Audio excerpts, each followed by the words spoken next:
نحمده ونصلي ونسلم على سيدنا ومولانا محمد رسوله النبي الأمين المكين الحنين الكريم الرؤوف الرحيم.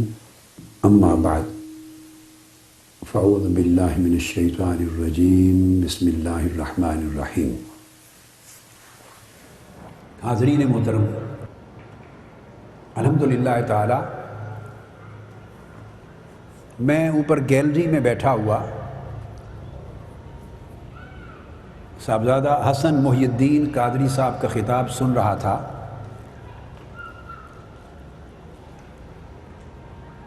اور انہوں نے محبت، اطاعت، اتباع اور تعظیم کے جس سبجیکٹ کو بیان کیا، میں اب اپنی گفتگو میں اسی سبجیکٹ کو جہاں پہ انہوں نے چھوڑا اس سے آگے لے کے شروع کر رہا ہوں۔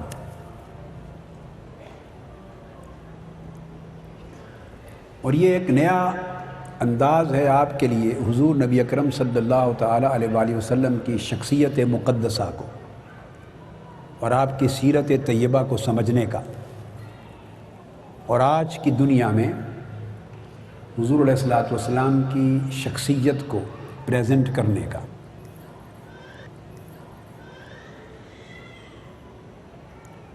ایک سوال پیدا ہوتا ہے کہ 14-15 صدیاں گزر گئیں، کیوں انسانیت اتنے طویل عرصہ گزر جانے کے باوجود، 15 سینچریز کے بعد بھی اس ایک شخصیت کو اپنا آئیڈیل سمجھتی ہے اور سمجھے، اور مسلمان کیوں 1500 سال گزرنے کے باوجود حضور علیہ الصلوۃ والسلام ہی کی اطاعت اور اتباع کرتے ہیں، اور آپ ہی سے کمال درجے کی محبت کرتے اور آپ کی تعظیم کرتے۔ آج کی گفتگو میں اس سوال کا جواب آئے گا انشاءاللہ۔ قرآن مجید میں اللہ تعالیٰ نے حضور علیہ الصلوۃ والسلام کی امت پر یہ فرض عائد کر دیا ہے، ایمانی فریضہ کہ وہ حضور صلی اللہ تعالیٰ علیہ وآلہ وسلم سے 4 طرح کا تعلق رکھے۔ کتنی طرح کا؟ اونچا بولیے۔ 4 طرح کا تعلق قائم ہو، تب ایمان درست بھی ہوگا اور کامل بھی ہوگا۔ اگر ان 4 ڈائمینشنز میں جو حضور علیہ الصلوۃ والسلام کے ساتھ ریلیشن شپ کی ہیں، تعلق کی ہیں، اٹیچمنٹ کی ہیں، ان 4 کنیکشنز میں سے کوئی ایک بھی کمزور رہ گیا تو ایمان کمزور ہو جاتا ہے، ناقص ہو جاتا ہے۔ کامل ایمان کا تقاضا ہے کہ 4 طریقے سے بیک وقت حضور علیہ الصلوۃ والسلام سے جڑ جایا جائے، کنیکٹ ہو جایا جائے، اور وہ 4 چینلز، وہ 4 پیتھس، طریقے، 4 موڈز، وہ 4 ڈائمینشنز حضور علیہ الصلوۃ والسلام سے کنیکٹ ہونے کے، جڑ جانے کے، وہ ہیں: ایک محبت، کہ آقا علیہ الصلوۃ والسلام کی ذات اقدس سے بے پناہ محبت کی جائے۔ یہ ایمان کی تعریف بتا رہا ہوں، اس کے بغیر ایمان کامل نہیں ہوگا۔ دوسرا اطاعت، جو کچھ حضور علیہ السلام نے فرمایا اس کی تعمیل کی جائے۔ تیسری اتباع، جو کچھ حضور علیہ الصلوۃ والسلام نے کیا اس کی پیروی کی جائے پریکٹیکلی۔ اور چوتھا تعظیم،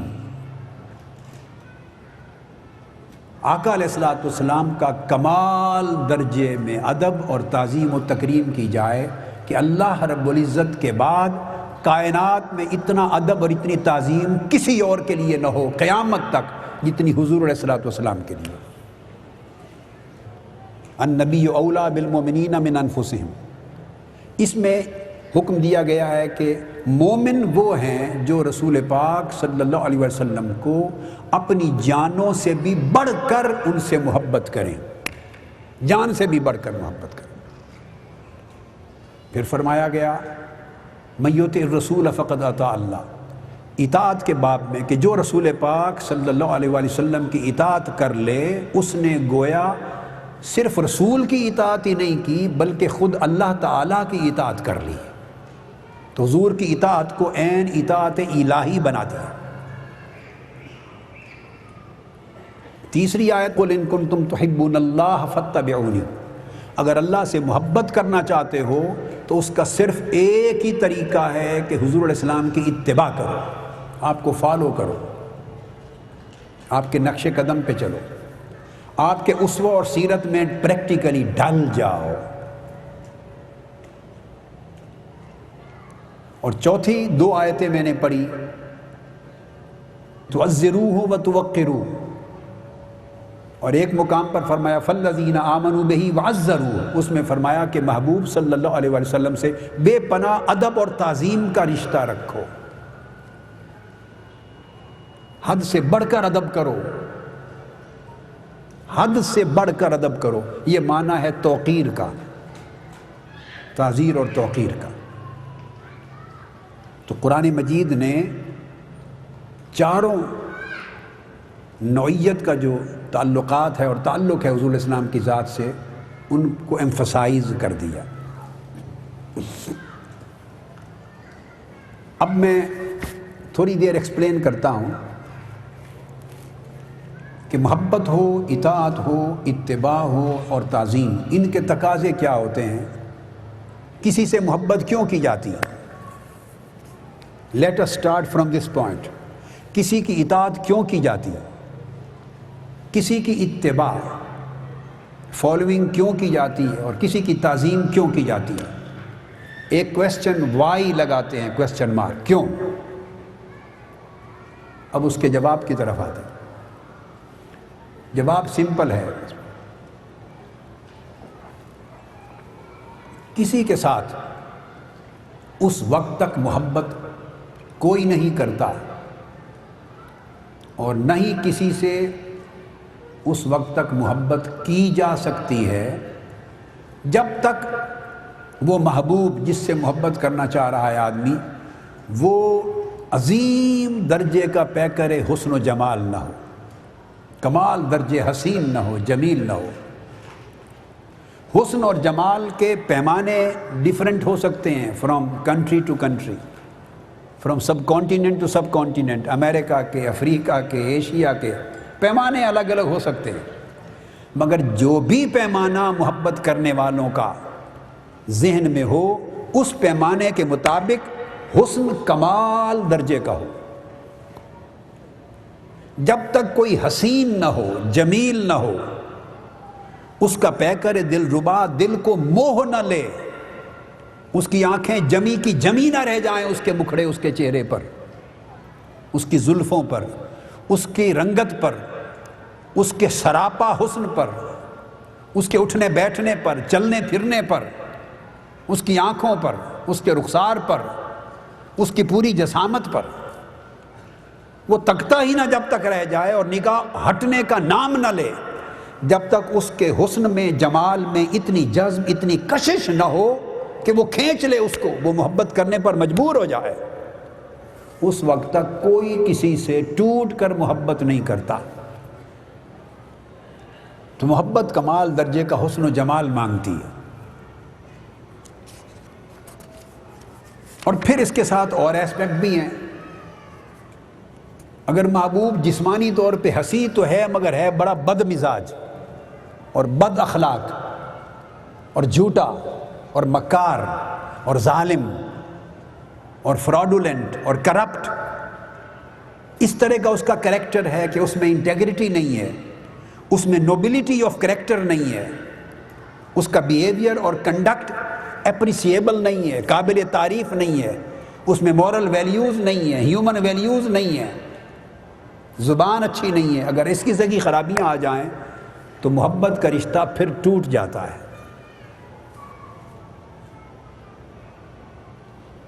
یا اگر وہ عقل مند نہیں ہے، بے وقوف ہے، حسن تو ہے مگر عقل کوئی نہیں، شکل ہے عقل نہیں، اس کی باتیں الٹی سیدھی ہیں، اس کی دانش ہی پوری نہیں ہے، اس طرح کے ایسپیکٹ ہوں تو پھر بھی محبت قائم نہیں ہوتی۔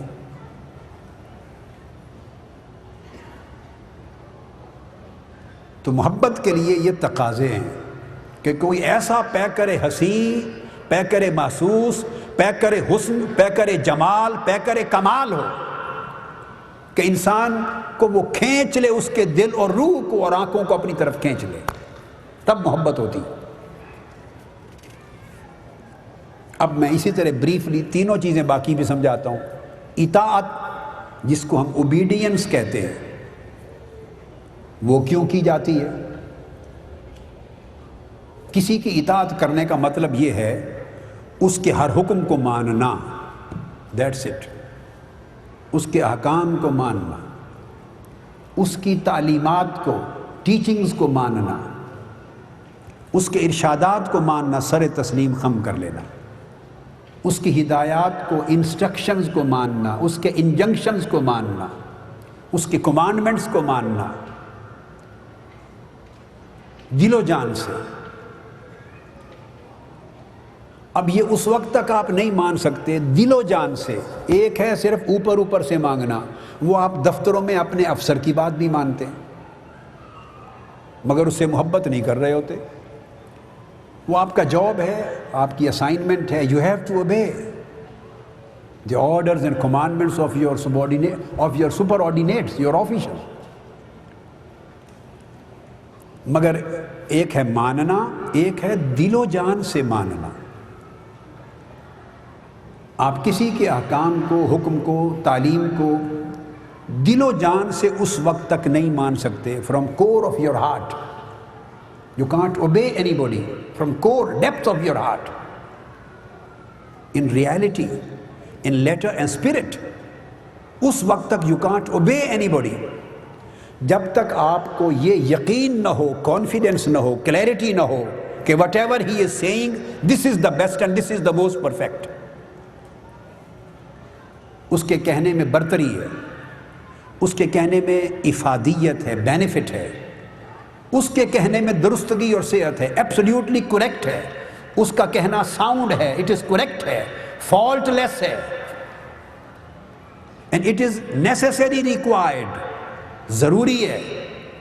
اس کو مانوں تو فائدہ ہوگا، اس کی بات کو نہ مانوں تو نقصان ہوگا، آئی وڈ بی ان لاس۔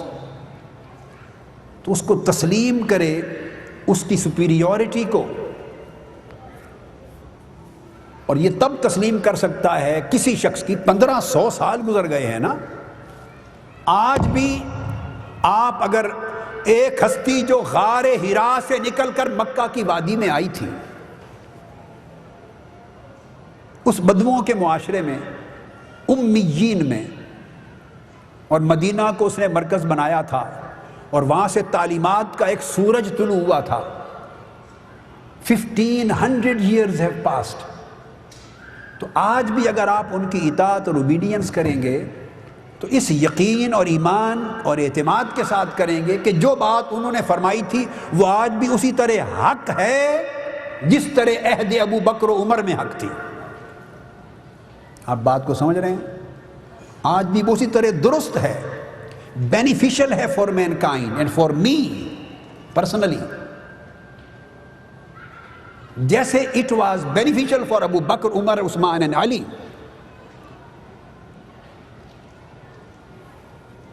تو آپ کو یقین ہونا چاہیے، confidence in his soundness of understanding, soundness of his reason, in his intellectual perfection, in comprehension of his knowledge، کہ اس کا علم اتنا مضبوط ہے، وسیع ہے، ساؤنڈ ہے، کریکٹ ہے، آل ایمبریسنگ ہے، کامل ہے، محیط ہے، کہ جس جہت سے اس نے جو بات کہی وہ 1500 سال تو کیا 15 لاکھ سال بھی گزر جائیں، انسانی عقل اسے کبھی بھی غلط ثابت نہیں کر سکے گی، ہمیشہ وہ بات سچ رہے گی۔ سائنس ترقی کر جائے، فلسفہ ترقی کر جائے، اکنامکس ترقی کر جائے، پولیٹیکل سائنس ترقی کر جائے، سوشل سائنسز ترقی کر جائیں، جتنی انسانی عقل پرواز کرتی چلی جائے، جب آپ کسی انسانی عقل اور علم اور فکر اپنے کلائمیکس پر پہنچے گا تو کلائمیکس پر پہنچ کر جو بات محمد مصطفیٰ نے فرمائی تھی اس کی دہلیز پہ سجدہ ریز ہو جائے گی. وہ کہے گی کہ بات وہی حق ہے جو حضور نے فرمائی تھی.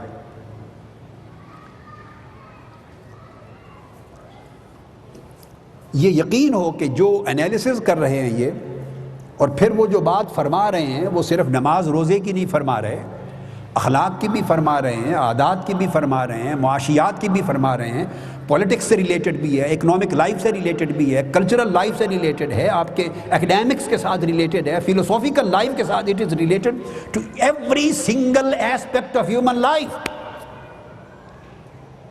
May it be political, it be social, it be economic, it be cultural, it be biological, it be philosophical, any aspect, moral, humanistic.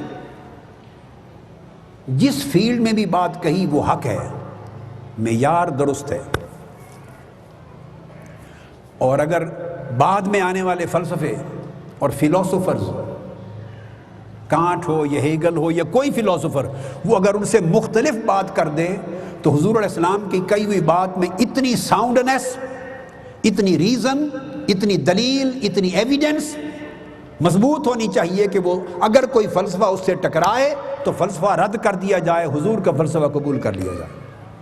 اور یہ اس وقت پاسبل ہے جب آپ کا یہ ایمان ہو کہ حضور کی انٹلیکچوئل ساؤنڈنس بھی سب سے اونچی، انالیٹیکل پرفیکشن بھی سب سے اونچی، اپریشیٹو ایبیلٹی بھی سب سے اونچی، نالج میں کمپیٹنسی بھی سب سے بلند، ویژن بھی انتہائی وزڈم پر مبنی، اور نالج میں نہ کوئی فالٹ ہے، نہ ایرر ہے، نہ ڈیفیشنسی ہے، نہ مسٹیک ہے، اور تھاٹس میں کوئی غلطی نہیں ہے، آئیڈیاز میں غلطی نہیں ہے.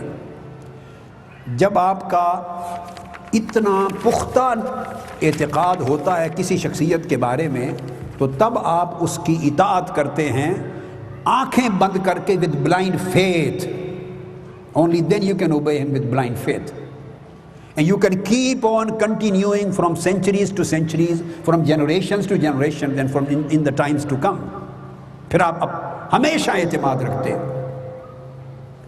اور یہ بات بھی ذہن میں رکھ لیں کہ انہوں نے بات تو کی اس زمانے میں، وہ ماضی تھا، حال میں بھی وہ اسی طرح سچا ہو، مستقبل میں بھی ان کا کہا ہوا اسی طرح نالج سچا ہو، انسان کی پرسنل لائف میں بھی ان کی بات سچی ہو، انوائرمنٹ میں بھی اسی طرح سچی ہو، سوسائٹی میں بھی سچی ہو، اور فیوچر میں بھی سچی ہو، کلچرل ایسپیکٹ میں بھی سچی ہو، اور زندگی کے سارے گوشوں میں سچی ہو. اس کی اپروچ فیوچرسٹک بھی ہو، اور ان تمام اینگلز پر اگر ان کا علم، ان کا فہم، ان کا فکر، ان کا فرمان، ان کے کمانڈمنٹ، ان کی تھاٹ، ان کے آئیڈیاز اور ان کی ٹیچنگز اگر ان تمام معیاروں پر پوری اتریں اور قیامت تک پوری رہیں اور کوئی ان کو میچ نہ کر سکے تو پھر آپ کہیں گے کہ ہاں رسول پاک ہی قیامت تک واجب الاطاعت ہیں، اور آقا علیہ السلام کے سوا کوئی اتنی عظیم مطلق اطاعت کا حقدار نہیں. یہ تب جا کے معنی پورا ہوتا ہے. آپ سمجھ گئے یہ بات. اب تیسرا تعلق میں نے بتایا آپ کو اتباع. اتباع کہتے ہیں پریکٹیکل فالوئنگ کو. پریکٹیکل فالوئنگ سے مراد وٹ ایور ہولی پروفٹ صلی اللہ علیہ وسلم did, his practical conduct, his practical behaviour, جو کچھ آپ نے کیا، آپ کی سنت، آپ کی سیرت طیبہ، عبادات کا معاملہ، لوگوں سے معاملات، بچوں سے، بیوی سے، بیویوں سے، اعزاء سے، اقارب سے، دوستوں سے، دشمنوں سے، جانوروں سے، انسانوں سے، گھر کے اندر، سوسائٹی میں، باہر، جو جو آپ نے کنڈکٹ کیا، آپ کے تمام اعمال، آپ کے افعال، آپ کے اشغال، شغل، جاب، اخلاق، جو کچھ کیا، آپ کا اسوہ حسنہ، آپ کی سیرت طیبہ، ہر چیز کامل و اکمل ہے. اور اتنی اکمل ہے کہ اس جیسا ماڈل ہیومن بیہیویئر کا دنیا میں کوئی اور شخص نہ دے سکا نہ دے سکے گا. That's why he is to be followed. For all times to come. اس کے لیے ضرورت ہے کہ ان کا جو ماڈل آف بیہیویئر ہے وہ بڑا پریکٹیکل ہو، ان کا ماڈل آف بیہیویئر بڑا انڈرسٹینڈیبل ہو، ان کا ماڈل آف بیہیویئر آئیڈیل ہو for the whole of mankind, most perfect model ہو.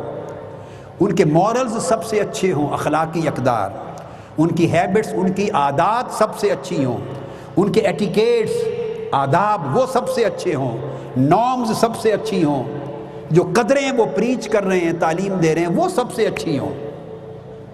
تو پورا جو نمونہ زندگی کا ان کے ذریعے مل رہا ہے، ایک سٹرکچر لائف کا، ایک فارمیٹ، ایک نمونہ جو آ رہا ہے، اس سے بہتر نمونہ زندگی انسانی کائنات میں نہ کسی نے پہلے دیا ہو، نہ قیامت تک کوئی دے سکے.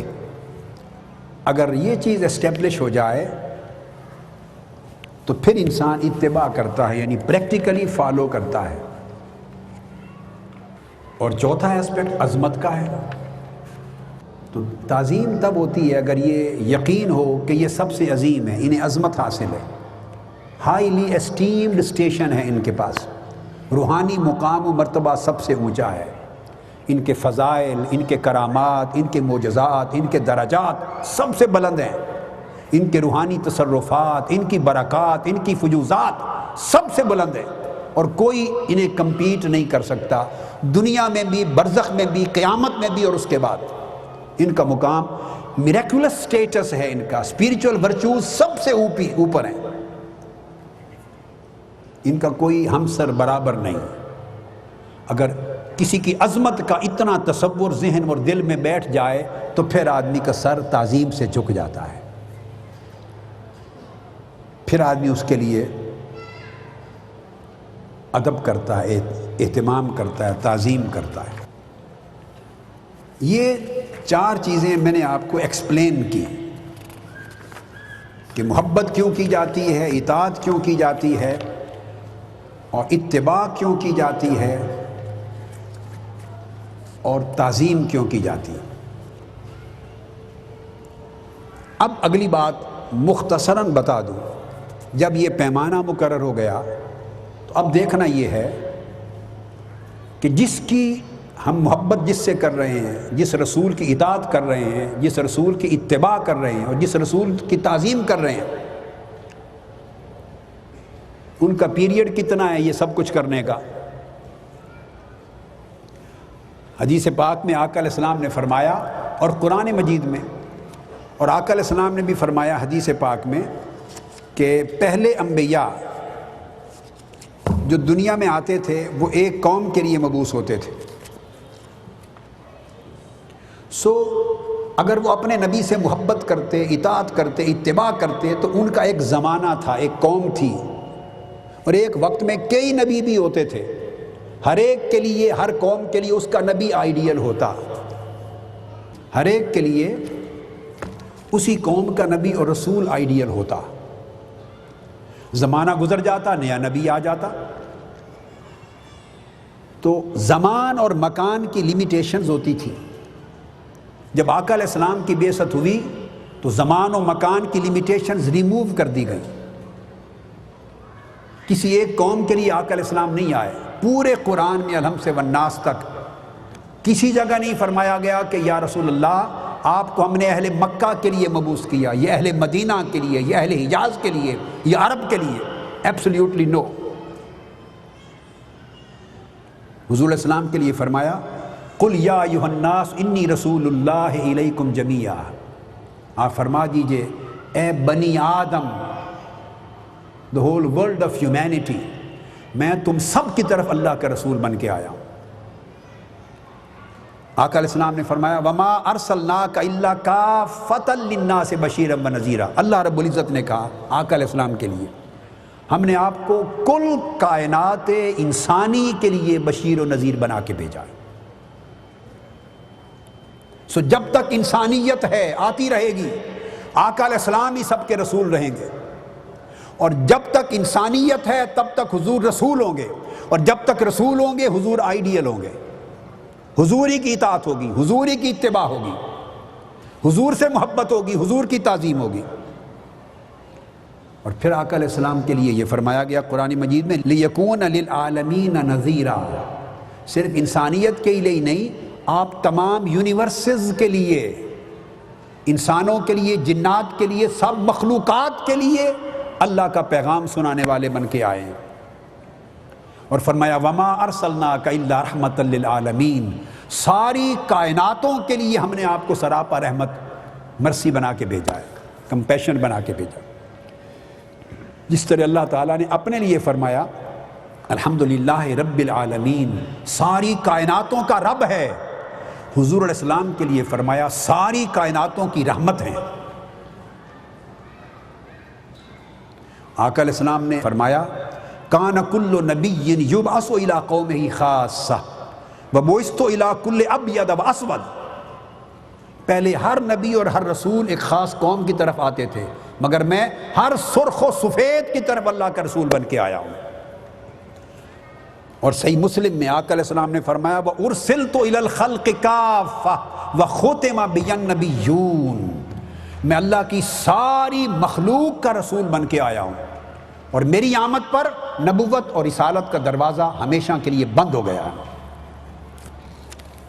بس یہ میں نے آپ کو کنسیپٹ دے دیا۔ جب حضور علیہ السلام رسول ہوئے، پہلے نبی تو رسول ہوتے تھے چند سالوں کے عرصے کے لیے کہ لوگ ان کو فالو کریں، پھر نیا رسول آ گیا پھر اس کو فالو کرنے لگ جاتے، نیا نبی آ گیا پھر لوگ اس کو فالو کرنے لگ جاتے۔ ایک علاقے کے لیے ہوتے تو اس علاقے اور قبیلے اور قصبے اور شہر کے لوگ اس کو فالو کرتے، دوسرے علاقے میں کچھ اور فالو کرتا۔ مگر آقا علیہ السلام جب آ گئے تو اب تو نہ کوئی اور نبی اور رسول آئے گا، نہ کسی اور علاقے، ملک اور خطے میں کوئی نبی اور رسول ہوگا، جہاں جہاں تک اللہ کی مخلوق آباد ہے سب کے رسول حضور ہوں گے صلی اللہ علیہ وآلہ وسلم، اور جب تک یہ کائنات آباد ہے تب تک حضور کی رسالت کا جھنڈا لہرائے گا، اور جب کائنات ختم ہو جائے گی تو قیامت کے دن بھی حضوری کی رسالت کا سورج طلوع ہوگا، قیامت کے دن بھی رسالت محمدی کا سورج طلوع ہوگا، چونکہ قیامت کے دن لواء الحمد حضور کے ہاتھ میں ہوگا، اللہ کی حمد کا جھنڈا، اور آدم علیہ السلام سے لے کر عیسیٰ علیہ السلام تک کل رسول اور نبی حضور کے جھنڈے کے نیچے چل رہے ہوں گے۔ تو یوم قیامت بھی حضور کی رسالت کا سورج طلوع ہوگا۔ تو اینڈ لیس ہو گئی حضور کی رسالت، اینڈ لیس ہو گئی، کنٹینیوئنگ ہو گئی، ایور لاسٹنگ ہو گئی۔ تو اس کا مطلب یہ ہوا کہ جب ہر زمانے کے لیے آقا علیہ السلام اور ہر دور کے لیے نبی اور رسول ہوئے، اور ہر دور کے لیے آقا علیہ السلام کی نبوت اور رسالت کی وجہ سے حضور سے ہر دور کے لوگوں پر واجب ہو گیا کہ محبت کریں، تو مطلب یہ ہوا کہ گویا 1500 سال میں آج تک مصطفیٰ کے سوا اتنا کوئی اور ہستی نہیں ہوا کہ کوئی کسی اور سے محبت کر سکے۔ 1500 سال میں حضور سے بہتر علم، فکر اور عقل والا کوئی شخص کائنات میں نہیں پیدا ہوا۔ آج تک حضور سے بہتر کنڈکٹ، بیہیویئر، سیرت اور اسوہ اور اخلاق والا کوئی شخص کائنات انسانی میں پیدا نہیں ہوا، اور آج تک حضور جیسی عظمت والا کوئی اور پیدا نہیں ہوا۔ اور یہی جو کنڈیشنز ہیں، یہ اسٹیٹ آف افیئرز ہے، یہ قیامت تک اسی طرح رہے گی۔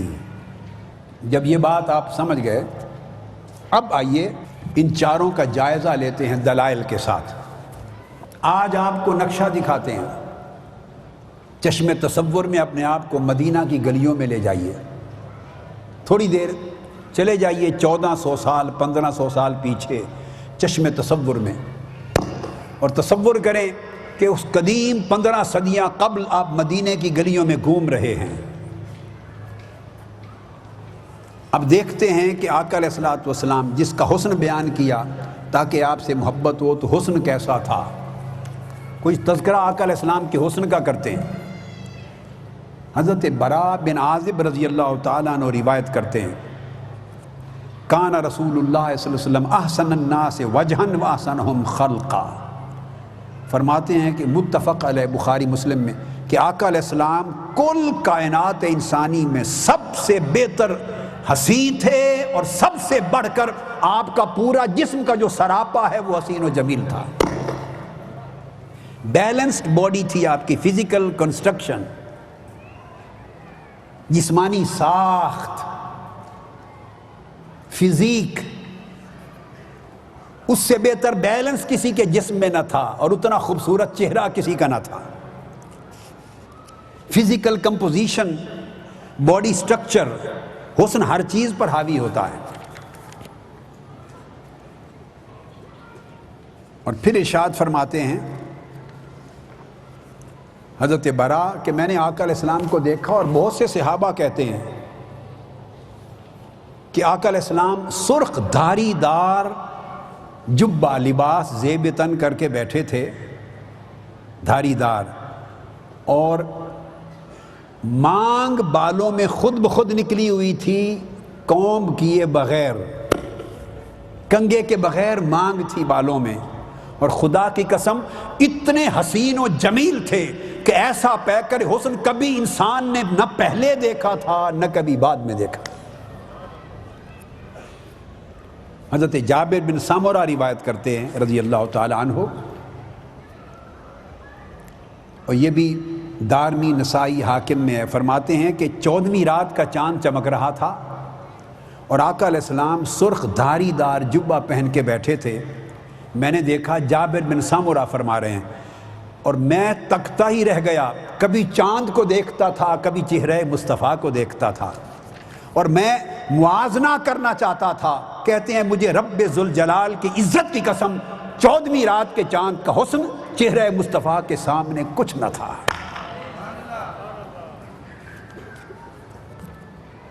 آپ کا حسن 14ویں رات کے چاند سے بھی کئی گنا بڑھ کر تھا۔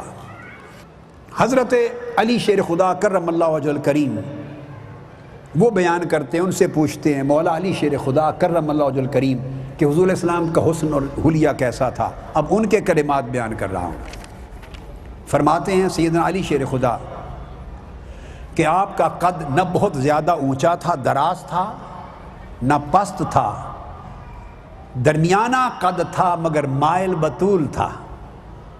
درمیانہ قد تھا مگر تھوڑا سا طول کی مانند زیادہ تھا۔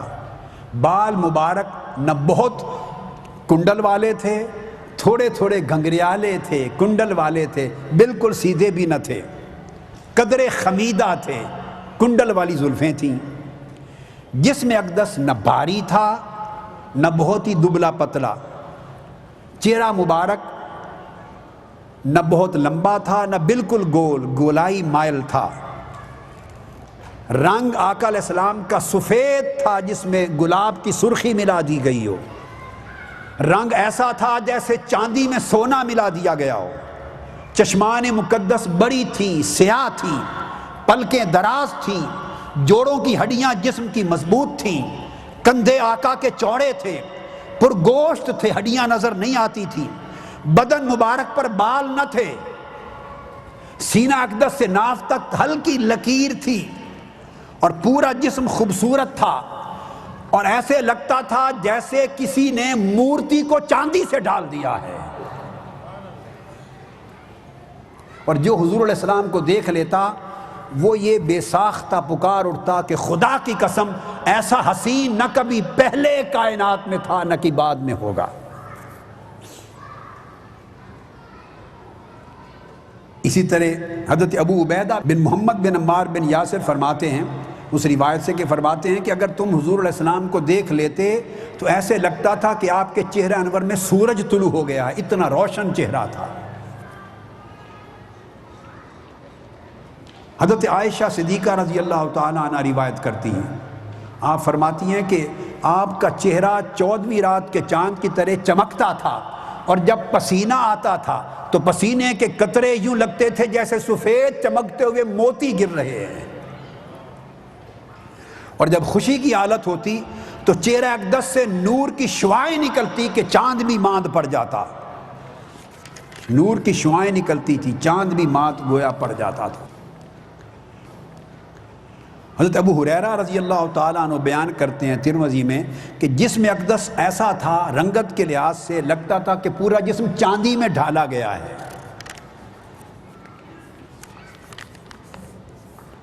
حضرت انس بن مالک رضی اللہ تعالیٰ عنہ پھر وہ فرماتے ہیں کہ ایک تو پسینہ مبارک سفید موتی لگتے تھے، اور دوسرا اس پسینے کے قطروں سے خوشبو آتی تھی کہ دنیا کا کوئی عطر اتنا خوشبودار نہ تھا جتنا پسینہ مصطفیٰ تھا۔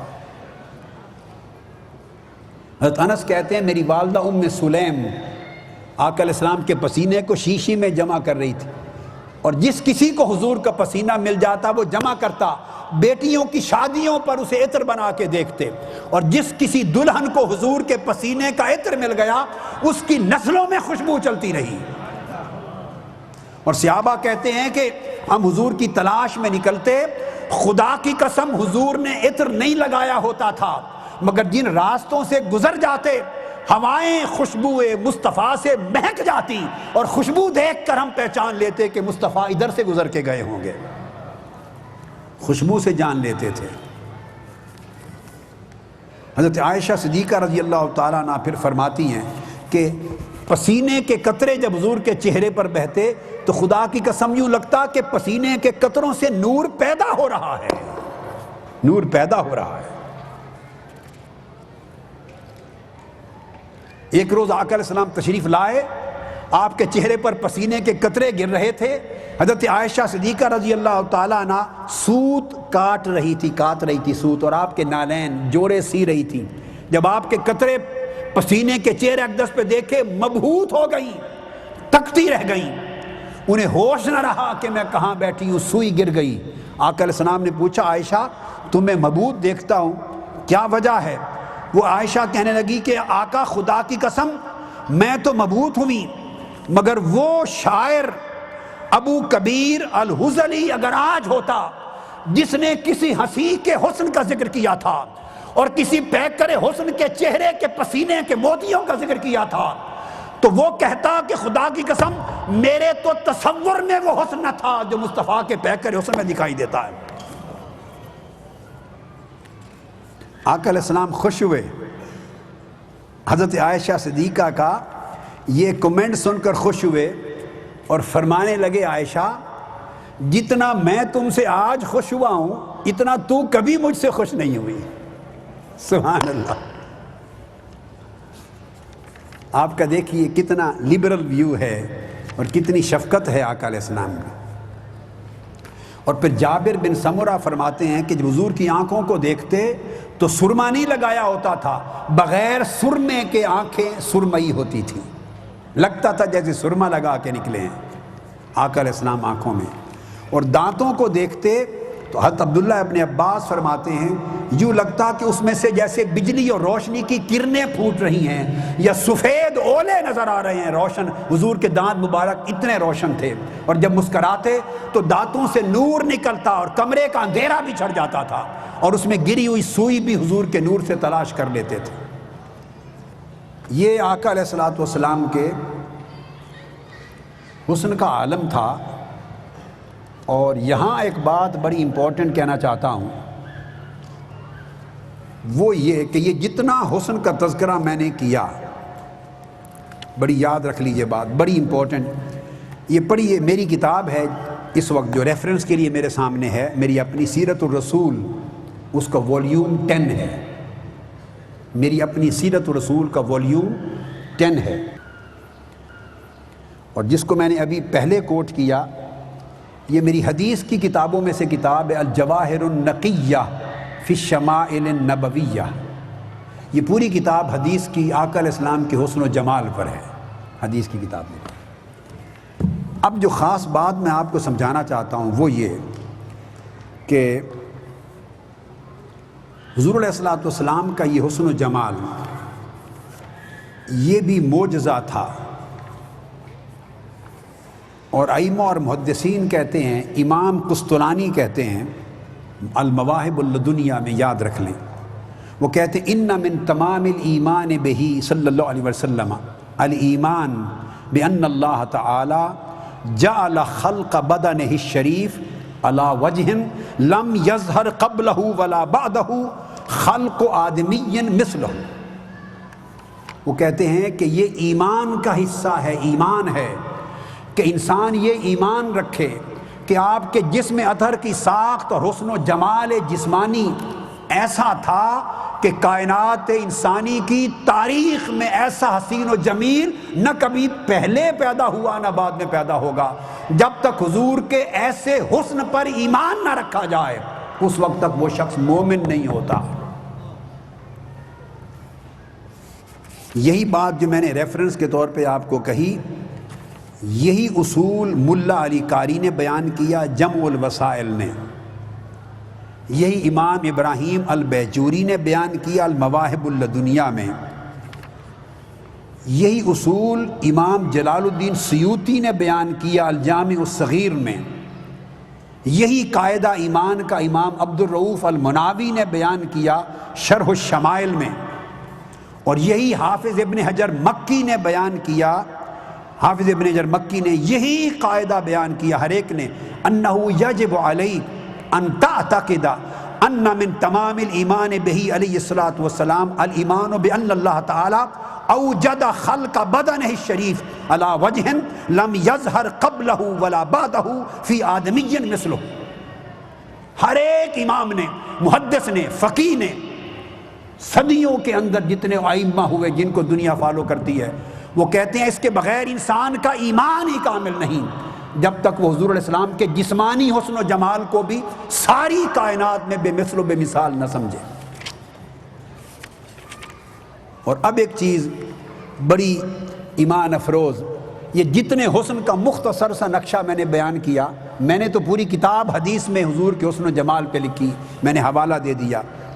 اس میں امام قسطلانی، امام ابراہیم بیجوری، امام علی بن برہان الدین الحلبی اور ملا علی قاری اور دیگر ائمہ محدثین ایک بات لکھتے ہیں، وہ کہتے ہیں کہ لوگوں یاد رکھو یہ حضور کے حسن کا جتنا تذکرہ آیا ہے، جتنی تشبیہات دی گئی ہیں حضور کے حسن کی، یہ ساری سمجھانے کے لیے دی گئی ہیں، اور یہ آقا علیہ السلام کے حسن کا ایک جز تھا جسے اللہ پاک نے انسانی کائنات پر ظاہر کیا۔ اگر سارا حسن ظاہر کر دیا جاتا اور عرش وہ اللہ پر حضور کا حسن ظاہر کر دیا جائے تو ائمہ کہتے ہیں خدا کی قسم خدا کا عرش بھی پگھل جائے، حضور کے حسن کی تجلیات کو برداشت نہ کر سکے۔ اگر حضور کا حسن عالم بشریت پہ ظاہر کر دیا جاتا تو لوگوں کی آنکھوں کی بینائی چلی جاتی، کوئی تک نہ سکتا۔ اللہ کا شکر ادا کیا اور کہا ہاں بنیم تم پر بھی اور میرے بھائی عیسیٰ پر میرا سلام ہو۔ جب ساری بات ہو چکی تو اس کے بعد آقا علیہ السلام نے پوچھا تمہاری کوئی حاجت ہے، کوئی چیز مجھ سے چاہتے ہو؟ اس نے کہا یا رسول اللہ میں آپ پر ایمان لایا ہوں، مجھے قرآن پڑھا دیجئے اور سکھا دیجئے۔ تو فعلمہ النبی صلی اللہ علیہ وسلم 10 سور وقبض رسول اللہ صلی اللہ علیہ وسلم، آقا علیہ السلام نے 10 سورتیں قرآن مجید کی اس کو پڑھا دی۔ اس کو سورہ واقعہ پڑھائی، اما یتساءلون پڑھائی، اذا الشمس کورت پڑھائی، قل یا ایھا الکافرون پڑھائی، سورہ اخلاص پڑھائی، معوذتین پڑھائی، 10 سورتیں پڑھائی۔ اب اس کے بعد سیدنا فاروق اعظم رضی اللہ تعالیٰ عنہ فرماتے ہیں، امام رازی تفسیر کبیر میں اور امام ابو حفص الحنبلی اللباب میں، سیدنا فاروق اعظم فرماتے ہیں کہ آقا علیہ السلام کا وصال ہو گیا، اس کے بعد ہم نے اس کو کبھی نہیں دیکھا، لیکن وہ کہتے ہیں کہ میرا خیال نہیں، مجھے معلوم کہ ابھی وہ زندہ ہے یا فوت ہو گیا ہے، مگر آقا علیہ السلام کی بارگاہ میں اس کی حاضری ہوتی اور یہ واقعہ ہوا۔ اب دیکھنا یہ ہے کہ یہ انسانوں کے ساتھ آقا کا ڈائریکٹ کمیونیکیشن تھا اور جنات کے ساتھ کمیونیکیشن تھا، چونکہ سب کے نبی تھے، سب کے آئیڈیل تھے، سب کے مطاع تھے، سب پر حضور کی اطاعت واجب تھی، سب پر آقا کا دست کرم تھا، سب پر آقا علیہ السلام کی چادر رسالت تنی تھی، ہر ایک سے ڈائریکٹ کمیونیکیٹ کرتے، چونکہ قرآن کا اصول ہے ہم نے جب بھی کسی رسول کو بھیجا ہے اس کی قوم کی زبان میں بھیجا ہے۔ بھئی ہر رسول تو ایک قوم کی طرف آتا، اسے وہ قوم اس ایک قوم کی زبان سکھائی جاتی تھی، آقا علیہ السلام تو ساری اقوام کی طرف آئے اور انسانوں اور جنات کی طرف آئے، سب کی طرف آئے، تو لازم تھا کہ حضور کو کل کائنات کی زبانیں عطا کی جائیں اور کل کائنات کے علم دیے جائیں اور کل کائنات کی عقل دی جائے، کل کائنات کا فہم دیا جائے اور کل کائنات کا فکر دیا جائے، اور یہ آقا علیہ السلام کو عطا کیا گیا۔ اچھا، اب تک تو بات تھی انسانوں کی اور جنات کی، آئیے ذرا جنات کی۔ قرآن کہتا ہے حضور علیہ السلام کو کہ آپ تو رحمت للعالمین ہیں، حضور صرف انسانوں اور جنات کے لیے ہی نہیں، کائنات اور ساری مخلوقات کے لیے رحمت بن کے آئے ہیں۔ تو حضور تو شجر و حجر کے لیے بھی رحمت ہیں، حیوانات کے لیے بھی رحمت ہیں، نباتات کے لیے بھی رحمت ہیں، جو مخلوق سمجھتی ہے اس کے لیے بھی رحمت ہیں، جو سمجھنے سے قاصر ہے اس کے لیے بھی رحمت ہیں۔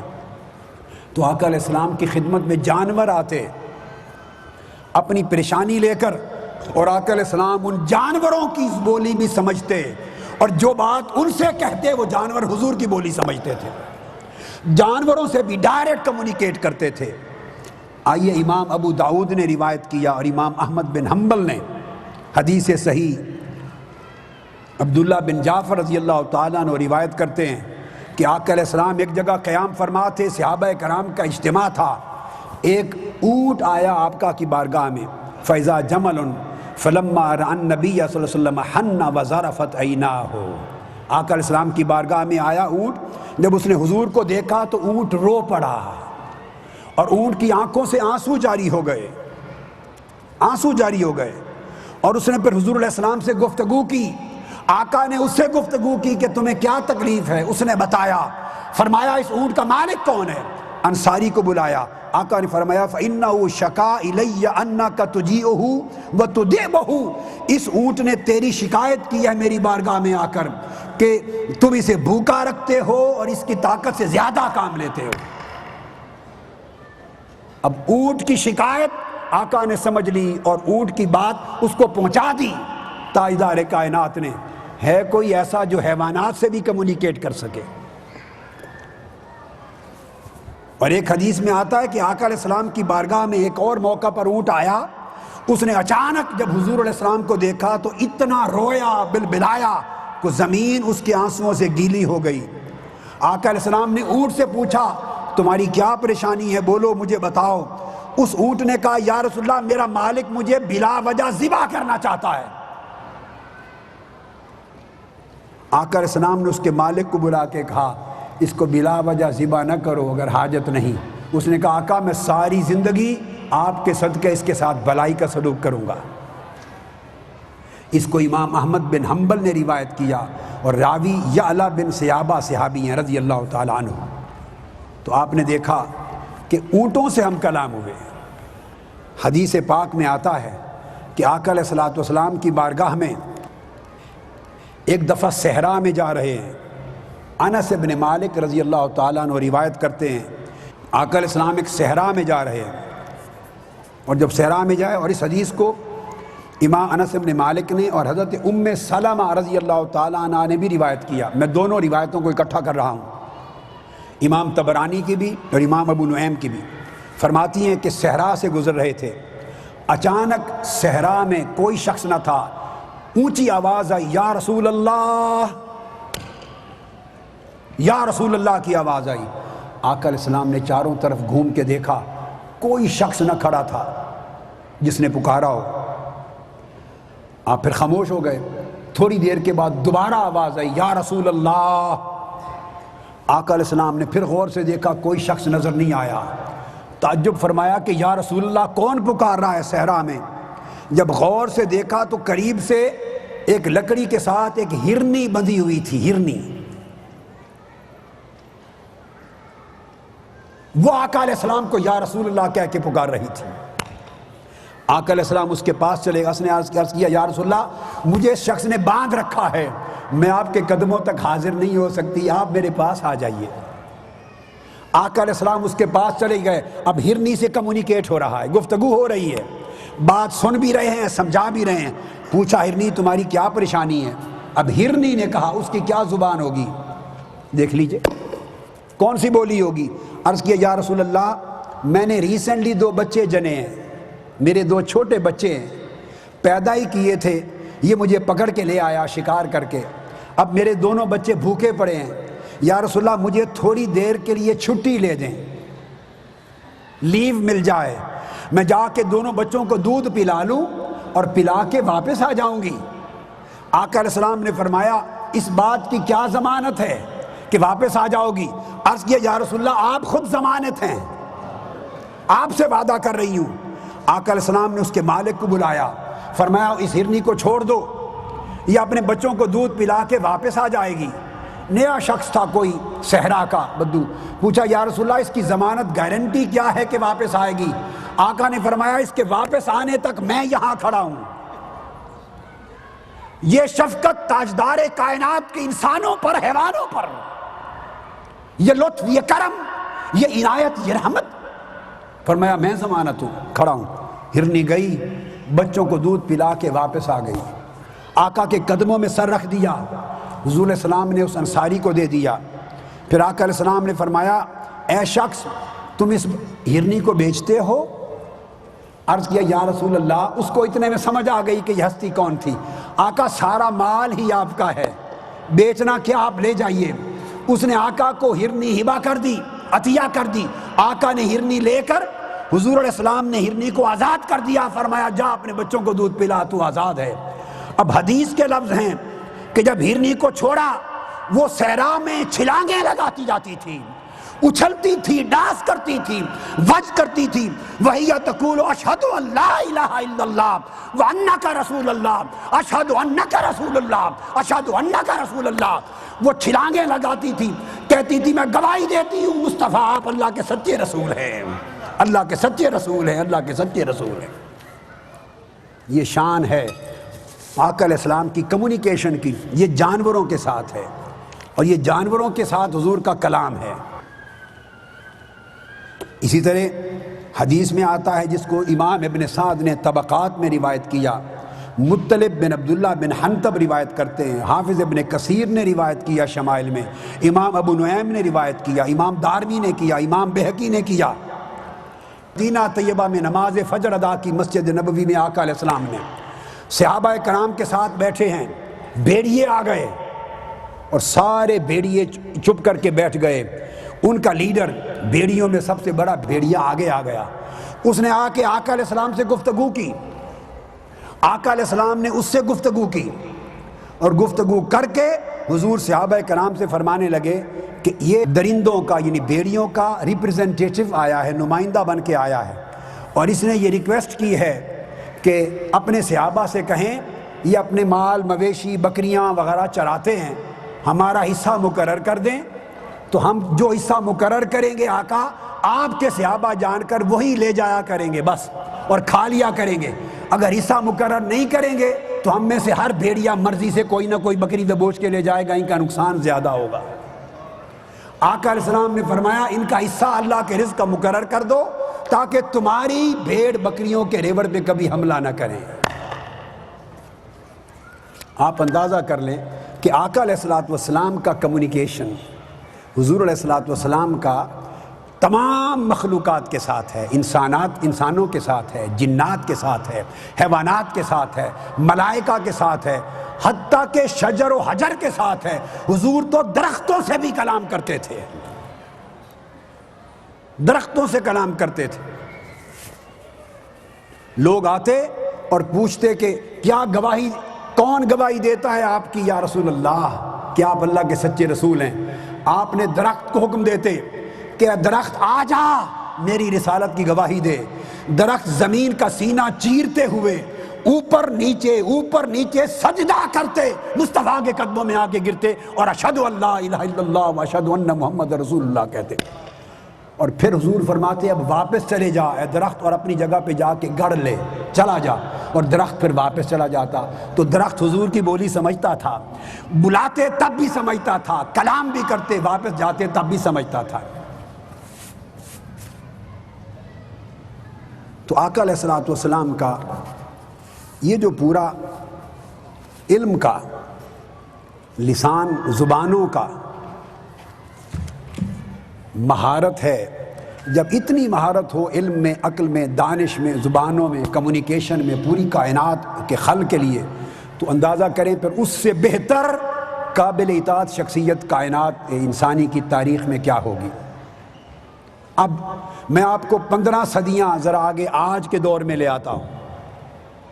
آج کے دور میں آئیے، ہم آج بھی حضور کو قابل اطاعت سمجھتے ہیں، ہمارے آئیڈیل ہیں میرے آقا، پوری انسانیت کے آئیڈیل ہیں، اس لیے کہ جو کچھ آج سائنٹیفک ڈیولپمنٹس ہو رہی ہیں. آقا علیہ السلام نے صرف اخلاقیات کی بات نہیں کی, صرف روحانیات کی بات نہیں کی, صرف انسان اور سوسائٹی کی بات نہیں کی, آج کے دور کی سائنٹیفک ڈیولپمنٹس اور ٹیکنالوجی کی بات کی.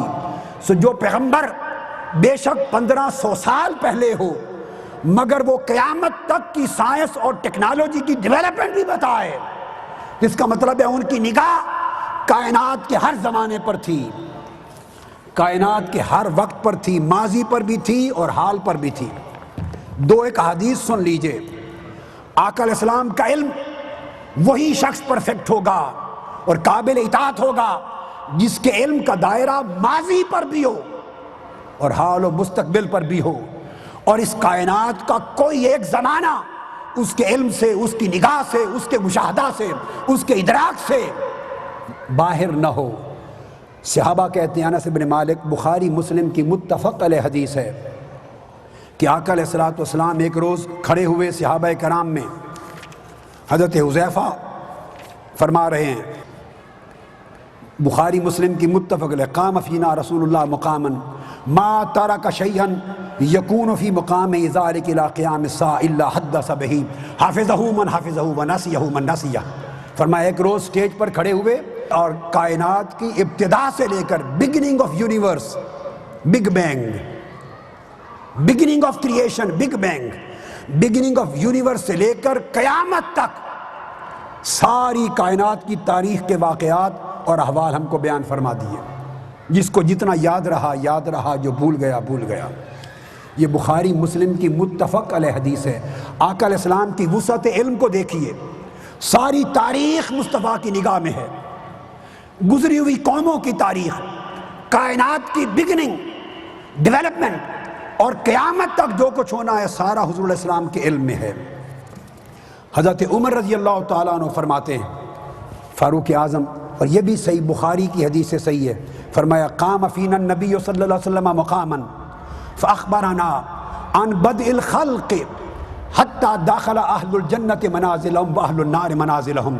فرمایا ایک روز حضور کھڑے ہوئے منبر پر اور کائنات کی ابتدا سے لے کر قیامت کی انتہا تک ساری تاریخ ہم کو بیان فرما دی, حتیٰ کہ جنتیوں کے جنت میں داخل ہونے اور دوزخیوں کے دوزخ میں داخل ہونے تک سارا علم ہم کو عطا فرما دیا. اس طرح کی بے شمار واقعات ہیں جو حدیث صحیحہ میں آقا علیہ السلام نے بیان کیے. میری ایک کتاب حدیث میں ہے, المکانۃ العلیہ فی الخصائص النبویہ, تمام احادیث اس موضوع کی ضخیم کتاب ہے, کوئی 500-600 احادیث میں نے اس موضوع پر اس ایک کتاب میں جمع کر دی. مقصود یہ تھا کہ ماضی, حال اور مستقبل سارے زمانے علم مصطفیٰ کے دائرے میں ہیں.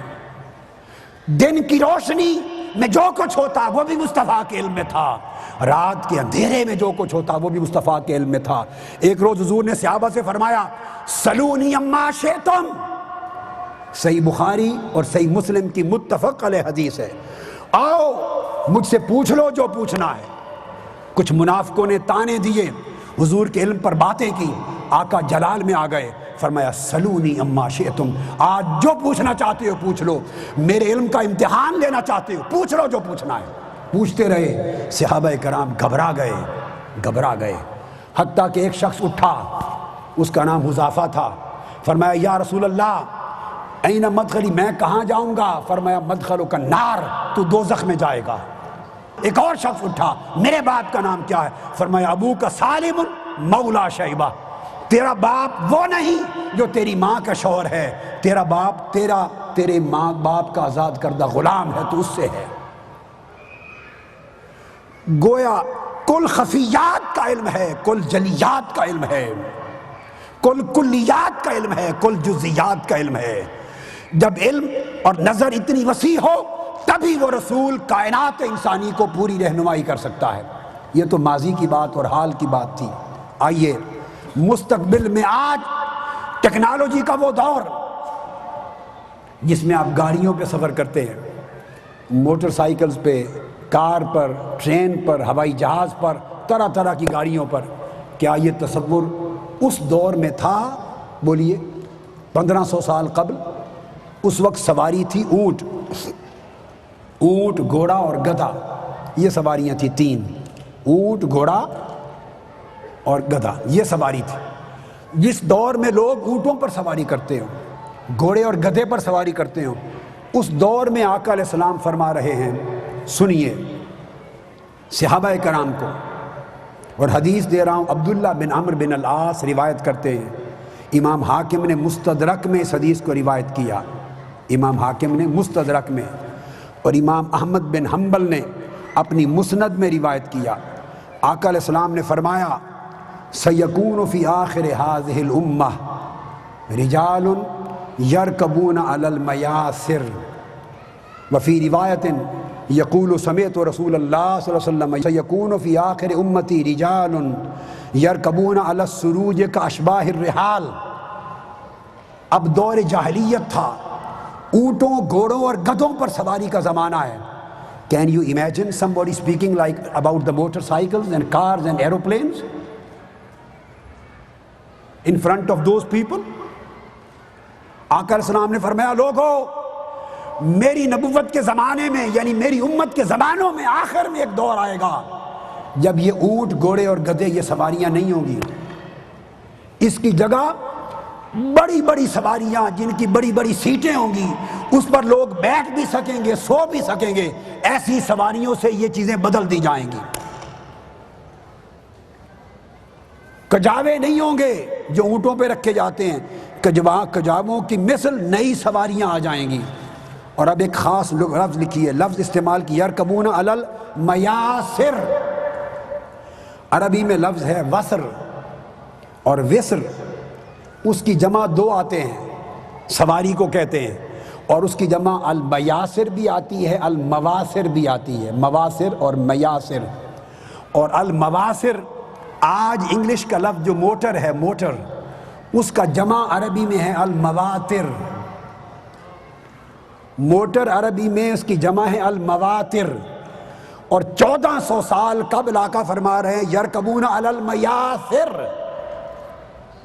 میاسر پر سواری کریں گے، اور وہ بڑی بڑی سواریاں ہوں گی، عجیب و غریب ہوں گی، خوبصورت ہوں گی، اور ایسی ہوں گی کہ آدمی اس پہ بیٹھ بھی سکے، سو بھی سکے۔ یہ اشارہ آج کی ڈیولپمنٹ اور موٹرز اور گاڑیوں اور ٹرینز اور جہازوں کی طرف آقا علیہ السلام کر رہے ہیں۔ کوئی تصور کر سکتا تھا کہ اونٹ کی سواری نہیں رہے گی، مکینیکل سواریاں آ جائیں گی؟ 1500 سال قبل آقا بتا رہے ہیں۔ آگے آئیے، حضرت ابو ذر غفاری رضی اللہ تعالیٰ عنہ روایت کرتے ہیں، اب میں فزکس کی بات کر رہا ہوں، ایسے چند نمونے آج ٹیکنالوجی کے دوں گا، ورنہ ہزار ہاتھ دلائل ہیں جو سائنٹیفک ہیں آقا کے علم پر۔ نیوٹن نے لاز آف موشنز دیے تھے، آپ جانتے ہیں، نیوٹن نے سائنس میں لاز آف موشن انٹروڈیوس کروائے کہ موشن کس طرح ہوتا ہے کہ ایکشن اور ری ایکشن ایکول ہوتے ہیں بٹ ان اپوزٹ ڈائریکشن۔ آپ پر دباتے ہیں نیچے تو ہوا اوپر کو دھکیلتی ہے، دس از ایکشن، نیچے دباتے ہیں تو ہوا اوپر دھکیلتی ہے، this is how the things fly in the air. یہ لاز آف موشن دیے تھے۔ اب یاد رکھ لیں، ابو ذر غفاری رضی اللہ تعالیٰ عنہ روایت کرتے ہیں، اور حدیث ہے مسند امام احمد بن حنبل میں آئی ہے، صحابی فرماتے ہیں، لقد ترکنا محمد صلی اللہ علیہ وآلہ وسلم وما يحرك طائر جناحيه في السماء الا اذكرنا منه علما۔ صحابہ کہتے ہیں، خدا کی قسم، آقا علیہ السلام اس وقت تک ہم سے جدا نہیں ہوئے، یہ دنیا چھوڑ کے اس وقت تک نہیں گئے کہ ہمیں علم دیتے گئے، علم دیتے گئے، علوم دیتے گئے، آنے والے واقعات بتاتے گئے، یہاں تک کہ صحابہ کہتے ہیں، خدا کی قسم ہمیں حضور علیہ السلام نے یہ علم بھی بتا دیا کہ پرندے جب ہوا میں اڑتے ہیں تو ان کے اڑنے کا اصول اور پرنسپل کیا ہے، ان کا پرنسپل آف موشن کیا ہے، پرنسپل آف فلائنگ کیا ہے، ایکشن اور ری ایکشن کس طرح اپوزٹ ڈائریکشن میں ہوتے ہیں۔ پرندے کے اڑنے کا سائنسی اصول بھی مصطفیٰ نے 1500 سال پہلے بتا دیا تھا۔ پھر حضرت ابو ذر ہی سے دوسرے الفاظ بھی آئے، آپ فرمایا، وَمَا يَتَقَلَّبُ فِي السَّمَاءِ طَائِرٌ إِلَّا ذَكَّرَنَا مِنْهُ عِلْمًا۔ پرندوں کے ہوا میں اڑنے کی سائنس پرندوں کے ہوا میں اڑنے کی سائنٹیفک پرنسپل بھی حضور نے ہمیں بتا دیا تھا۔ اس وقت تو نیوٹن نہیں تھا، اس وقت تو ماڈرن سائنس نہیں تھی، ارے اس وقت کی انسانی عقل کو سائنس کا علم کس نے دیا تھا؟ عرب کے لوگ تو لکھنا پڑھنا بھی نہیں جانتے تھے، امی تھے، کوئی کالج نہ تھا، اسکول نہ تھا، یونیورسٹی نہ تھی، مکتب نہ تھا، کتاب نہ تھی، علم نہ تھا۔ آج سے 1500 سال قبل غار حرا سے وحی الہی کا نور لے کے آنے والے رسول کھڑے ہو کر صحابہ کرام کو سائنس کے اصول بتا رہے ہیں، جو 1500 سال بعد جا کے ظاہر ہونے والے ہیں۔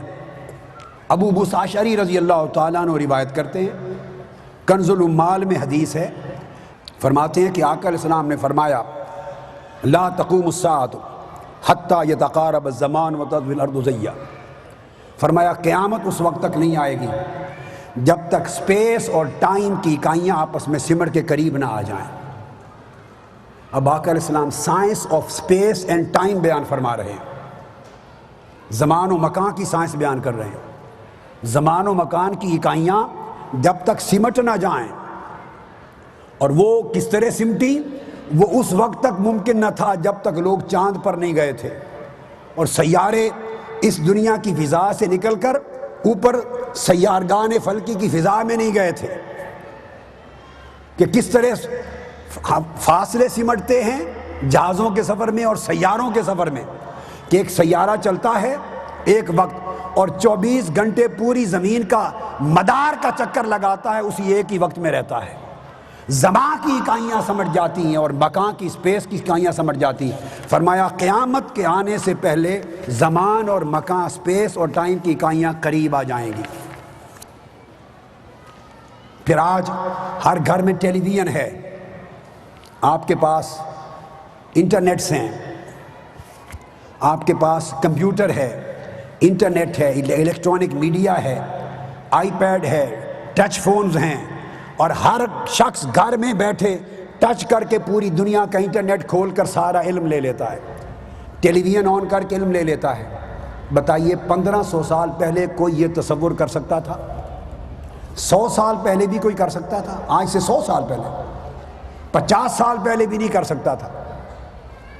اب باقی حدیث پاک میں امام دارمی سنن میں روایت کرتے ہیں، حدیث نمبر 253، آقا علیہ السلام نے فرمایا ان اللہ قال ابث العلم فی آخر الزمان حتی یعلمہ الرجل والمرأة والعبد والحر والصغیر والکبیر، فرمایا کہ قیامت سے پہلے میں علم کو اتنا پھیلا دوں گا، علم کو اتنا پھیلا دوں گا کہ مرد، عورت، آزاد لوگ، غلام، حتیٰ کہ بڑے تو بڑے چھوٹے چھوٹے بچوں کے ہاتھ میں بھی علم آ جائے گا۔ فرمایا صغیر، چھوٹے چھوٹے بچوں کے ہاتھ میں علم آ جانا کیا ہے؟ چھوٹے چھوٹے بچے آج انٹرنیٹ کھول کے علم حاصل کرتے ہیں۔ یہ احمد ہے میرا گرینڈ سن، 4-5 سال کا، یہ اپنی ماما کا، اپنی والدہ کا وہ لے کر انٹرنیٹ بھی، اور اپنی پھوپھو کا وہ آئی پوڈ وغیرہ ان کا فون لے کے اس نے اپنی فائل بنائی ہوئی ہے، اس میں ساری گیمز کرتا ہے اور بیٹھ کے اس میں نالج گین کرتا ہے۔ آپ کے سب بچے اس عمر کے یہ کرتے ہوں گے، کرتے ہیں یا نہیں کرتے؟ بولیے۔ 5, 6, 7 سال کے بچے انٹرنیٹ چلاتے ہیں یا نہیں چلاتے؟ بولیے، چلاتے ہیں۔ آج سے 100 سال قبل، 50 سال قبل کیا انسانی عقل یہ تصور کر سکتی تھی؟ جو چیز آج سے 50 سال قبل آپ تصور نہیں کر سکتے تھے، وہ 1500 سال قبل مصطفیٰ نے انسانیت کو بتا دی ہے کہ گھر گھر میں علم پہنچا دوں گا، حتیٰ کہ چھوٹے چھوٹے بچوں کے ہاتھ میں بھی علم آ جائے گا، یعنی کمپیوٹر آ جائے گا، آئی پوڈز اور آئی فونز آ جائیں گے، اور اس طرح علم کو اتنا پھیلا دوں گا کہ ہر شخص کی ڈائریکٹ ایکسیس ہو جائے گی نالج تک۔ تو آقا علیہ السلام نے کمپیوٹرز کی خبر دی، آئی پوڈز، آئی پیڈز کی خبر دی، آئی فونز کی خبر دی، الیکٹرانک جتنے ڈیوائسز ہیں آقا نے ان کی خبر دی، ڈی وی ڈیز کی خبر دی، سی ڈیز کی خبر دی، گھر گھر پہنچ جائیں گے۔ پھر آگے آئیے، اس سے بڑھ کر آج جاسوسی کے آلات، انویسٹیگیشن کے آلات ہیں۔ آپ ایئرپورٹ پہ جاتے ہیں تو کتے چیک کرتے ہیں کہ نہیں آپ کو سونگ کر؟ کیا لے جا رہے ہیں کیا نہیں لے جا رہے. دو چیز انسانوں کو سمجھ نہیں آتی، کتا سینگ کر بتا دیتا ہے. تفتیش کے لیے، انویسٹیگیشن کے لیے کتے آ گئے، جانور آ گئے. پھر آپ کے ٹیلی فون ہیں، جو گھر میں آپ کے ہوم فون ہوتے ہیں، ذرا اس کی شکل دیکھیے کیا ہے. جو گھر کا لینڈ لائن ہوتی ہے ہوم فون، وہ جو لکڑی سٹک کا جو عصا ہوتا ہے جو پکڑتے ہیں سٹک، اسی طرح کی شکل ہوتی ہے یا نہیں جی؟ جو ہوم فون ہوتا ہے بھائی، اس کی شیپ کیا ہوتی ہے؟ اگر آپ سٹک لیں باہر سے تو اس کے اوپر عصا نہیں ہوتا اس طرح کا جس کو پکڑتے ہیں، اس شکل کا ہوتا ہے. چھوٹے چھوٹے پین کی طرح کے، تسموں کی طرح، باریک تسمے کی طرح آپ کے معمولی ڈیوائسز آ گئے ہیں جن سے آپ ریکارڈنگ کرتے ہیں، اور یہ انٹیلیجنس ایجنسیاں اپنے پاس رکھتی ہیں، آپ کی پوری بات ریکارڈ ہو جاتی ہے. یہ آج ڈیولپمنٹس ہو گئی. کوئی تصور کر سکتا ہے آج سے 50 برس پہلے کسی کو علم ہوگا ان چیزوں کا؟ آج کے انسان کو تصور نہیں. اب ذرا تاجدار کائنات کی طرف آئیے. مسلمانوں فخر کرو کہ رب نے ایسے رسول کی غلامی میں رکھا ہے، آپ کو ایسی ہستی سے جوڑ دیا ہے، اتنی بلند و بالا شخصیت کی غلامی میں دے دیا ہے. جن جیسا انسان، جن جیسا نبی اور رسول، جن جیسا صاحب علم، صاحب نظر کائنات خلق میں نہ کوئی تھا نہ کوئی ہوگا. تھے تو 1500 سال قبل، مگر دیکھ آج تک کی ساری ٹیکنالوجی کو رہے ہیں. اب ابو سعید خدری رضی اللہ تعالیٰ عنہ روایت کرتے ہیں، آقا علیہ السلام نے فرمایا والذی نفسی بیدہ، فرمایا اس اللہ کی قسم جس کے قبضہ قدرت میں میری جان ہے، لا تقوم الساعہ، اس وقت تک قیامت نہیں آئے گی جب تک انسان اتنی ترقی نہ کر جائے.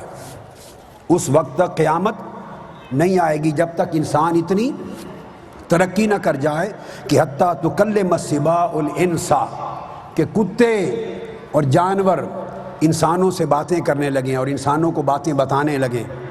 وحتیٰ تکلم الرجل عصبۃ صوتہ، اور اس کی لکڑی کا جو دستہ ہے، اس کے دستے کی شکل کی چیزیں انسان کے ساتھ آواز دے کر بات نہ کرنے لگیں. یہ ٹیلی فون سے آواز آتی ہے، آپ ٹیلی فون سنتے ہیں. وَشِرَاكُ نَعْلِهِ، لیسز آف یور شوز، اس جیسی باریک چھوٹی چیزیں آپ کو نالج نہ دینے لگیں. وَتُخْبِرَهُ فَخِذُهُ بِمَا أَحْدَثَ أَهْلُ مِنْ بَعْدِهِ، اور آپ کی جیب میں رکھی ہوئی ران کے ساتھ چپٹی ہوئی چھوٹی چھوٹی چیزیں جب آپ آئیں تو آپ کو خبر دیں گی کہ جب آپ گھر میں نہیں تھے تو کیا ہوتا رہا ہے. وہ ریکارڈنگ ہو جائے گی ساری. آپ جائیں گے چھوٹی سی چیز چھوڑ جائیں گے، واپس آئیں گے تو پوری ریکارڈنگ آپ کو مل جائے گی کہ کیا باتیں ہوتی رہیں. جب تک انسان سائنسی طور پہ ترقی کر کے اتنا آگے نہ بڑھ جائے اس وقت تک قیامت کے آثار نہیں آئیں گے. ابھی حدیث امام ابن ابی شیبہ نے المصنف میں روایت کی، امام احمد بن حنبل نے مسند میں روایت کی، امام حاکم نے مستدرک میں روایت کی، اور یہ تمام چیزیں آقا علیہ الصلوۃ والسلام کی ذات اقدس کے اس علم پر دلالت کرتی ہیں، اس علم پر جس کا آپ تصور نہیں کر سکتے. یہ وجہ ہے کہ آقا علیہ السلام کی ذات اقدس کو اتنا عظیم بنا دیا، اتنا عظیم بنا دیا. اب اس کے بعد یہ تو حضور کے علم کا اسپیکٹ ہے. اب علم کے ساتھ پھر آقا علیہ السلام کو اخلاق بھی عطا کیا، حسن دیا، علم دیا، عقل دی، رائے دی، فہم دیا، دانش دی، اوپینین دی، نالج دیا، اور اس کے ساتھ پھر اخلاق دیا، موریلٹی دی، کریکٹر دیا. اور اخلاق، آقا علیہ السلام کے اخلاق کے ذرا رخ دیکھیے کہ ایسا انسان کسی میں ایک خوبی ہوگی، کسی میں 2 خوبیاں، کسی میں 3، مگر ہمہ جہت جس خوبی کو آپ چاہیں ایک ہی پیکر میں نظر آئے، یہ کائنات خلق میں دکھائی نہیں دیتی. آقا علیہ الصلوۃ والسلام نے کے اندر یہ عالم تھا کہ ساری خوبیوں کے ساتھ آپ کے اندر حلم تھا، فارگیونیس تھی، ٹالرنس تھی، پیشنس تھا، برداشت تھی. اور اتنی برداشت کہ خیبر میں جس یہودی عورت نے آپ کو زہر والا گوشت کھلایا، جب اسے گرفتار کر کے لایا گیا تو آقا علیہ السلام نے روایت صحیح کے مطابق اس کو معاف فرما دیا. اتنا برداشت اور اتنا عفو درگزر. آقا علیہ السلام جب مکہ فتح کر کے شہر مکہ میں داخل ہوئے، اب یہ حضور کا مورل ایسپیکٹ دیکھیے، ethical aspect, humanistic aspect, spiritual aspect, انسانی اخلاق کے اندازے سے حضور کی شان کا بلند ہونا. مکہ میں وہ اہل مکہ جو ہر سال حضور پہ جنگ مسلط کرتے تھے، کبھی خندق کھودی، کبھی احد کی جنگ، کبھی بدر کی جنگ، ہر وقت پریشان رکھا. 8 سال کے بعد جب آقا علیہ السلام فتح کر کے مکہ میں آئے تو اہل مکہ سمجھ رہے تھے آج 8 سال تک ہم نے اتنی جنگیں حضور پر مسلط کی اور پریشان کیا اور اسٹیٹ آف مدینہ کو اذیتیں پہنچائیں، آج انتقام کا دن ہے۔ سب کی گردنیں جھکی ہوئی تھیں، خیال تھا کہ سب کے سر اڑا دیے جائیں گے۔ میں میسج دینا چاہتا ہوں، اس وقت آقا علیہ السلام کی آواز گونجی وادی مکہ میں اور آپ فرما رہے تھے لا تثریب علیکم اليوم اذهبوا فانتم الطلقاء، اے گھبرانے والو گھبراؤ نہیں، آج تمہارے اوپر کوئی گرفت اور مواخذہ نہیں، تمہیں آزاد کیا جاتا ہے۔ اتنا عفو درگزر اور آزاد کرنے کا بھی عالم کہ پھر ابو سفیان جو پورے 8 سال تک آقا علیہ السلام کی مخالفانہ سرگرمیوں کا سربراہ تھا، اس کے گھر کو دارالامن قرار دے دیا اور فرمایا کہ جو شخص ابو سفیان کے گھر میں داخل ہو جائے اسے امان مل جائے گی، جو شخص ہتھیار پھینک دے اور میسج دے دے کہ وہ ملیٹنسی نہیں چاہتا امان مل جائے گی، جو شخص گھر کا دروازہ بند کر لے امان مل جائے گی۔ تو آقا علیہ السلام نے مکہ فتح کر کے پہلا ڈکلیریشن آف پیس انسانیت کو عطا کیا۔ یہ ایک اینگل ہے۔ اب دوسرا رخ دیکھیے اخلاق کا، سخاوت یہ کہ کچھ سائل آقا کی بارگاہ میں آتے ہیں، انس بن مالک روایت کرتے ہیں اس وقت آقا علیہ السلام کے پاس اتنی بکریاں تھیں کہ 2 پہاڑوں کی وادی میں آتی تھیں۔ انہوں نے کہا میں اور میرا پورا قبیلہ بھوکا ہے، یہ ساری بکریاں ہمیں دے دیں۔ آقا علیہ السلام نے ساری بکریاں اس کو دے کے روانہ کر دیا کہ تم اور تمہارے قبیلے والوں کو کھلاؤ، اپنا فاقہ دور کرو۔ وہ واپس گیا، اس نے اعلان کیا اہل قبیلہ کو، قال اسلموا فإن محمدًا یؤتی عطاء من لا یخشی فاقہ، لوگوں ایمان لے آؤ محمد مصطفیٰ پر، یہ اتنا سخی ہے کہ اتنا بھر کے دیتا ہے کہ قبیلوں کے فاقے ختم کر دیتا ہے۔ جب غزوہ حوازن ہوا، حوازن کا جب غزوہ ہوا حنین کے بعد، تو لوگ 6000 قیدی قید ہو کے آئے تھے، 6000 پریزنرز آف وار۔ ان 6000 قیدیوں میں جو پریزنرز آف وار تھے، مسلمانوں کی فتح ہوئی، آقا علیہ السلام کی رضائی بہن بھی تھی، جو فوسٹیج میں آپ کی بہن تھی شیبہ، حضرت حلیمہ سعدیہ کی بیٹی، وہ بھی قیدی بن کے آئی تھی۔ کسی نے میرے آقا کو خبر دے دی، اب دیکھیے حیا کتنا ہے، لطف و کرم کتنا ہے، سخا کتنا ہے، رحمت کتنی ہے، شفاعت کتنی ہے۔ کسی نے بتایا آقا آپ کی رضائی بہن شیمہ حلیمہ سعدیہ کی بیٹی بھی قیدی آئی ہے۔ فرمایا شیمہ آئی ہے؟ وہ مجھے اٹھا کے کھلایا کرتی تھی بچپن میں، جب میں اپنی اماں حلیمہ سعدیہ کی گود میں تھا، وہ میری بہن مجھے انگلی پکڑ کے سیر کرایا کرتی تھی، اس کو لاؤ میرے پاس۔ شیمہ کو لائے، فرمایا میری بہن شیمہ آج اس تعلق کی وجہ سے تمہیں آزاد کر دیا۔ وہ کہنے لگی یا رسول اللہ میں نہیں جاتی، آزاد نہیں ہوتی، میرے قبیلے اور میرے شہر کے 6000 قیدی آئے ہیں، 6000 جو جنگ لڑتے تھے آپ کے ساتھ، یہ سارے آزاد کریں تو جاؤں گی۔ میرے آقا خیمے سے باہر آ گئے اور فرمایا لوگوں یہ میری رضائی بہن ہے جس نے بچپن میں مجھے کھلایا تھا، خدا کی عزت کی قسم اس لحاظ کے صدقے 6000 کے 6000 سارے قیدی رہا کیے جاتے ہیں، سب رہا کر دیے۔ یہ کردار تھا تاجدار کائنات کا، یہ عظمت تھی تاجدار کائنات کی۔ پھر سخاوت کا عالم آقا علیہ السلام کا یہ ہے، سخاوت کا کہ آقا علیہ السلام کی بارگاہ میں 90,000 درہم پیش کیے جاتے ہیں۔ میں مختلف آپ کو ایسپیکٹ تھوڑے بتا رہا ہوں کہ کیسا جامع کردار ہے۔ 90,000 درہم پیش ہوئے۔ آقا نے کہا بلال مدینہ کے غریبوں کو بلا لاؤ۔ اب دیکھیے کوئی ہستی جس میں اتنی خوبیاں بیک وقت جمع ہوں کائنات خلق میں نہ ہوئی نہ ہو سکے گی، اور دیکھتے ہی دیکھتے 90,000 درہم میرے آقا نے تقسیم فرما دیے، سب تقسیم فرما دیے۔ بعد میں ایک سائل آیا، عرض کیا یا رسول اللہ میرے گھر فاقہ ہے۔ آپ نے فرمایا تم اس دروازے پر آئے ہو جس سے کبھی خالی کوئی نہیں لوٹتا، ابتا علیہ فاذا جاءنا شیء قضینا، جا جس چیز کی تمہیں ضرورت ہے مارکیٹ سے میرے نام پر ادھار خرید لے، جب پیسے آئیں گے میں ادھار ادا کر دوں گا۔ پھر آقا علیہ السلام کے اندر وفا تھی، ایز اے ہیومن بینگ دیکھیے میرے آقا کو، ایز اے پروفٹ دیکھیے، ایز اے میسنجر دیکھیے، ایز ہیومن بینگ دیکھیے، ایک انسان کی حیثیت سے کہ کتنی وفا، کتنا حسن عہد، کتنا صلہ رحم، کہ آقا علیہ السلام اعلان نبوت سے بھی پہلے، اعلان نبوت سے بھی پہلے مکہ میں حضرت عبداللہ بن ابی الحمصا روایت کرتے ہیں کہ نبوت کا اعلان کرنے سے پہلے، بیفور ریولیوشن، میں نے ایک مرتبہ حضور علیہ السلام سے ٹرانزیکشن کی تھی، خرید و فروخت کیا، کوئی چیز آپ سے خریدی، کچھ پیسے دے دیے، کچھ پیسے رہتے تھے، میں نے عرض کیا یا رسول اللہ آپ انتظار کریں، میں گھر سے جا کے پیسے لے آتا ہوں۔ یا رسول اللہ نہیں، ابھی تو رسول اللہ رسالت کا اعلان نہیں کیا، یا محمد میں لے آتا ہوں، میں نے وعدہ کر لیا۔ آقا علیہ السلام میرے وعدے کی وجہ سے کھڑے ہو گئے۔ حضرت عبداللہ بن ابی الحمصا کہتے ہیں میں گھر جا کے بھول گیا، 3 دن مجھے یاد نہیں آیا، فار 3 days، پلٹ کے نہیں گیا، 3 دن کے بعد یاد آیا، میں پیسے لے کر گیا، میں نے آقا علیہ السلام کی بارگاہ میں دیے، اور مجھے خطرہ تھا کہ بہت ناراض ہوں گے، ابھی اعلان نبوت بھی نہیں تھا۔ اخلاق دیکھیے، کردار دیکھیے، موریلٹی دیکھیے، مرسیفلنس دیکھیے۔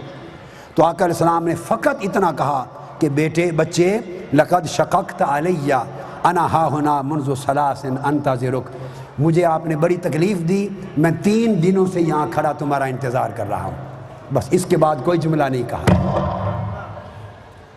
اتنا وفا، اتنا حسن عہد، اتنا صلہ رحم، اور صلہ رحمی کا عالم حضرت عائشہ صدیقہ رضی اللہ تعالیٰ عنہ فرماتی ہیں کہ مدینہ میں خدا کی قسم حضرت خدیجہ الکبریٰ کے وصال کو مدت گزر گئی تھی، زمانہ گزر گیا تھا ان کی وفات کو، جب بھی ساری عمر کوئی بکری بکرا ذبح کرتے تو ذبح کر کے سب سے پہلے حضرت خدیجہ الکبریٰ کی سہیلیوں کے گھر گوشت بھیجتے تھے، کہتے تھے پہلے خدیجہ کی سہیلیوں کے گھر پہنچاؤ پھر ہم کھائیں گے۔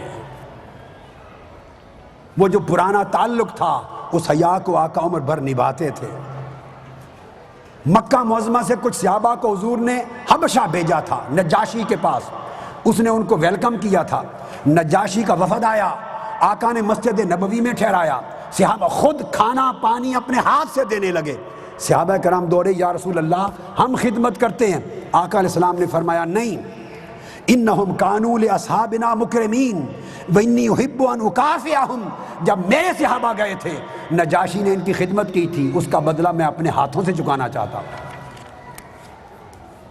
یہ کردار ہے آقا علیہ السلام کی عظمت کا، اور پھر حضور کے اندر اتنی عظمت، پھر تواضع، انکساری، ہمبلنس، ہیوملٹی۔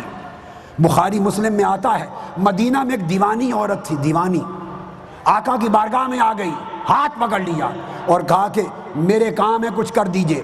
آقا نے فرمایا یا ام فلان فی ای طرق المدینہ شئت اجلس الیک حتی اقضی حاجتک، مجھے جہاں راستے میں بٹھا دے میں بیٹھ کے تمہارا کام کر دیتا ہوں۔ حضور اس کے ساتھ مدینہ کی گلیوں میں گھومتے، جہاں جہاں لے جاتی جاتے، اور اس کا غریبوں کا کام کر کے آتے تھے۔ صداقت اتنی تھی۔ اخنس بن شریک کہتے ہیں کہ غزوہ بدر کی جنگ ہو رہی ہے، وار فیئر ہو رہا ہے، بیٹل فیلڈ ہے، ایک دوسرے کے آمنے سامنے۔ کہتے ہیں میرا سامنا ہو گیا ابو جہل سے، جو دشمن تھا سب سے بڑا آقا علیہ السلام کا۔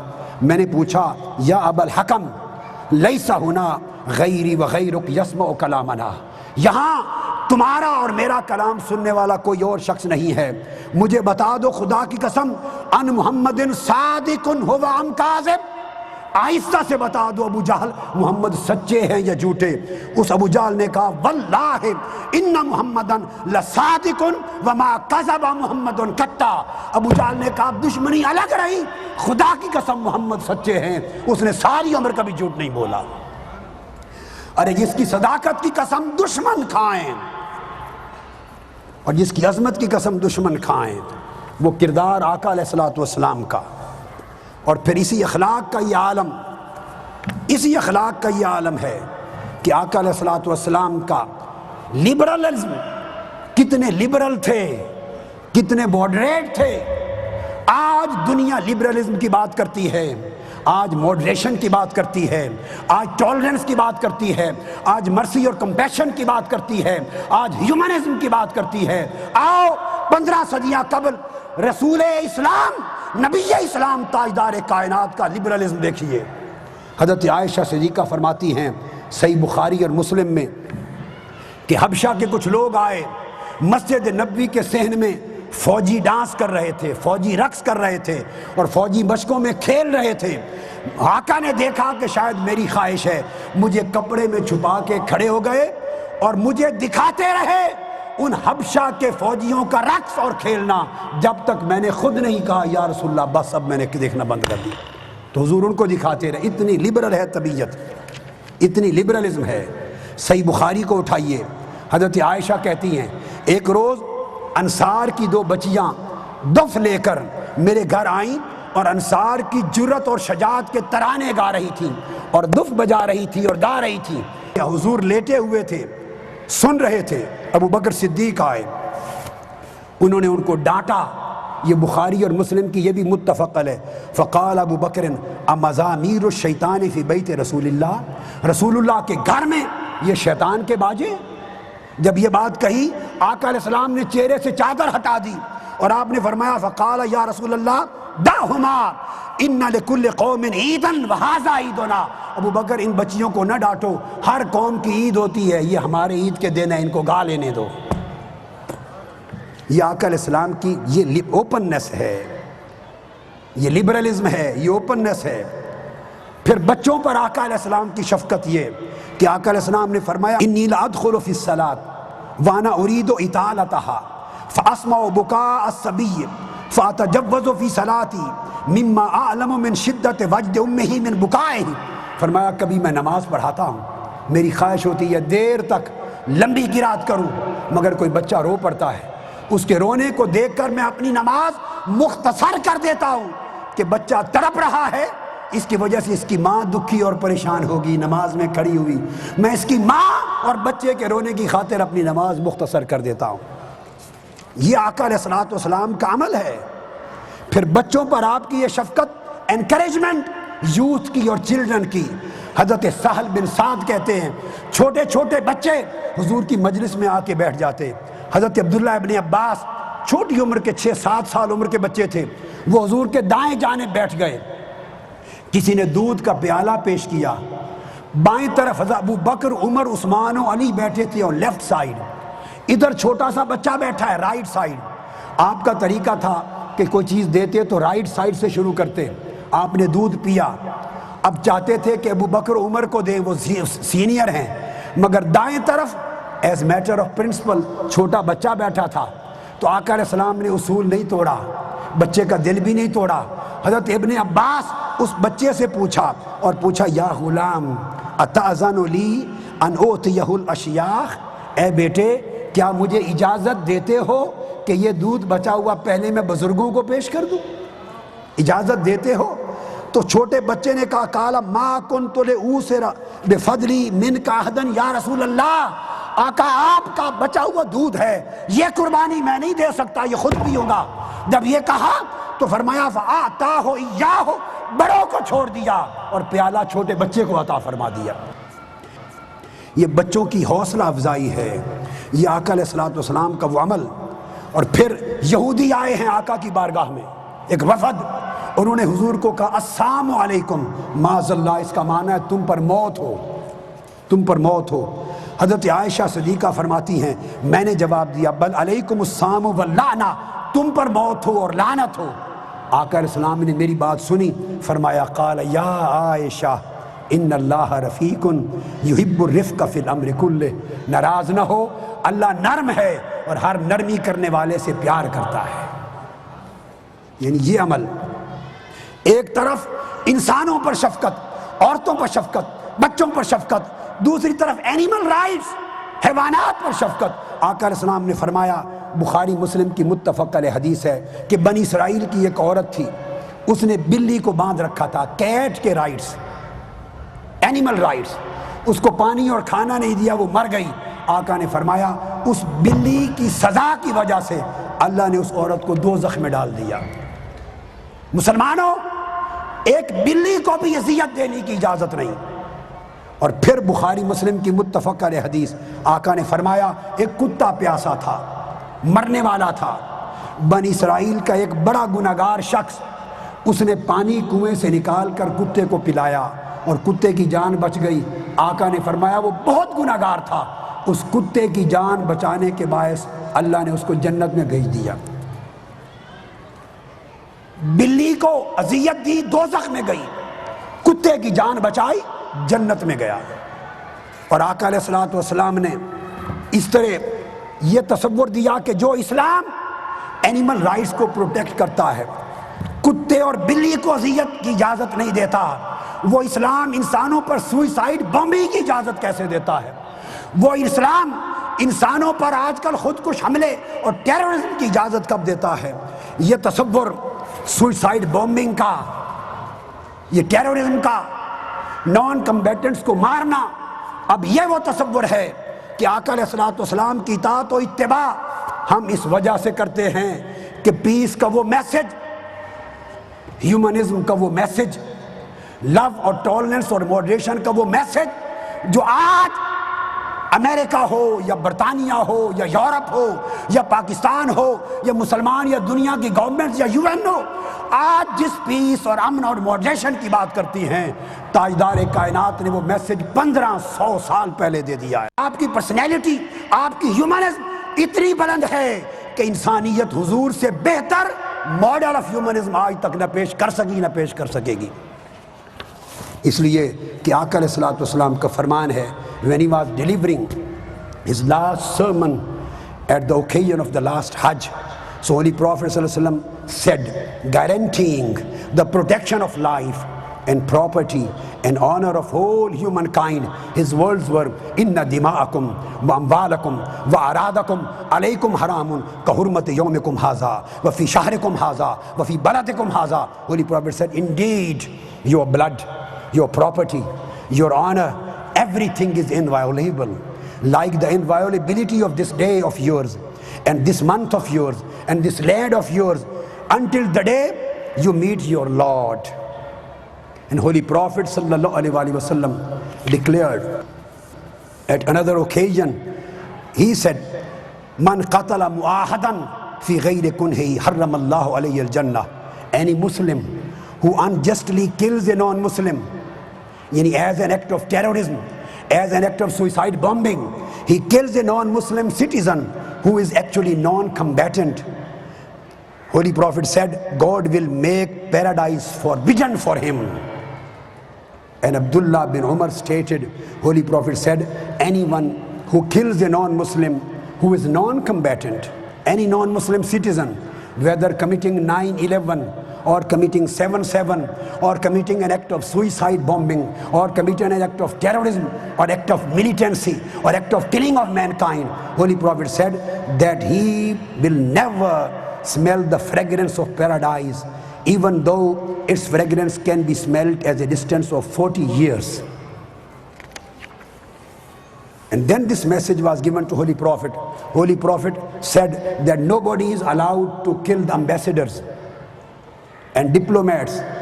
He provided the law to the mankind of exemption of diplomats. And he said, it is stated by Abdullah bin Mas'ud, فَجَرَّتْ sunnatan an la yuqtal ar-rasul. It is an established sunnah of Holy Prophet and the companions that ambassadors and diplomats are not to be killed. This law has been introduced now by the UNO and European Union just now as the exemption given to the diplomats and ambassadors. But this law of exemption, which is available to the diplomats, which is available to the ambassadors, this was given to the mankind by Holy Prophet Muhammad, the Prophet of Islam, 15 centuries before this was introduced to the other people. Then Holy Prophet sallallahu alaihi wasallam said at another occasion, he said the precedent in international law in respect of diplomatic relations. Then Holy Prophet sallallahu alaihi wasallam again mentioning the rights of non-Muslim citizens, whether they are living in the non-Muslim countries or they are living in Muslim countries and non-Muslim minorities. In both cases, he declared that the significance and the holiness and the importance of the protection of the life, whether a Muslim or non-Muslim, has been declared to be the equal according to Quran and Sunnah. Nobody can differentiate between the two. And Holy Prophet said that Allah man zalama muahidan amin taqasahu aw kallafahu fawqa ta'atihi wa fil akhir qala ana hajijuhu yawm al-qiyamah. Beware, whoever wrongs a non-Muslim citizen or diminishes any of his rights or imposes on him more than he can bear or takes anything away from him without his consent, Holy Prophet said, then I shall plead on the basis of his rights on behalf of the day of his behalf on the day of resurrection. Holy Prophet will plead for the right of the non-Muslim on the day of judgment. Again, Holy Prophet said, reported by Abdullah ibn Masud, Man aza zimmiyan fa ana khasmuhu. Whoever hurts a non-Muslim citizen, I shall be his opponent on the day of judgment. In one warfare, a woman was found slain. By mistake, somebody killed a woman. She was found slain in some of the expeditions.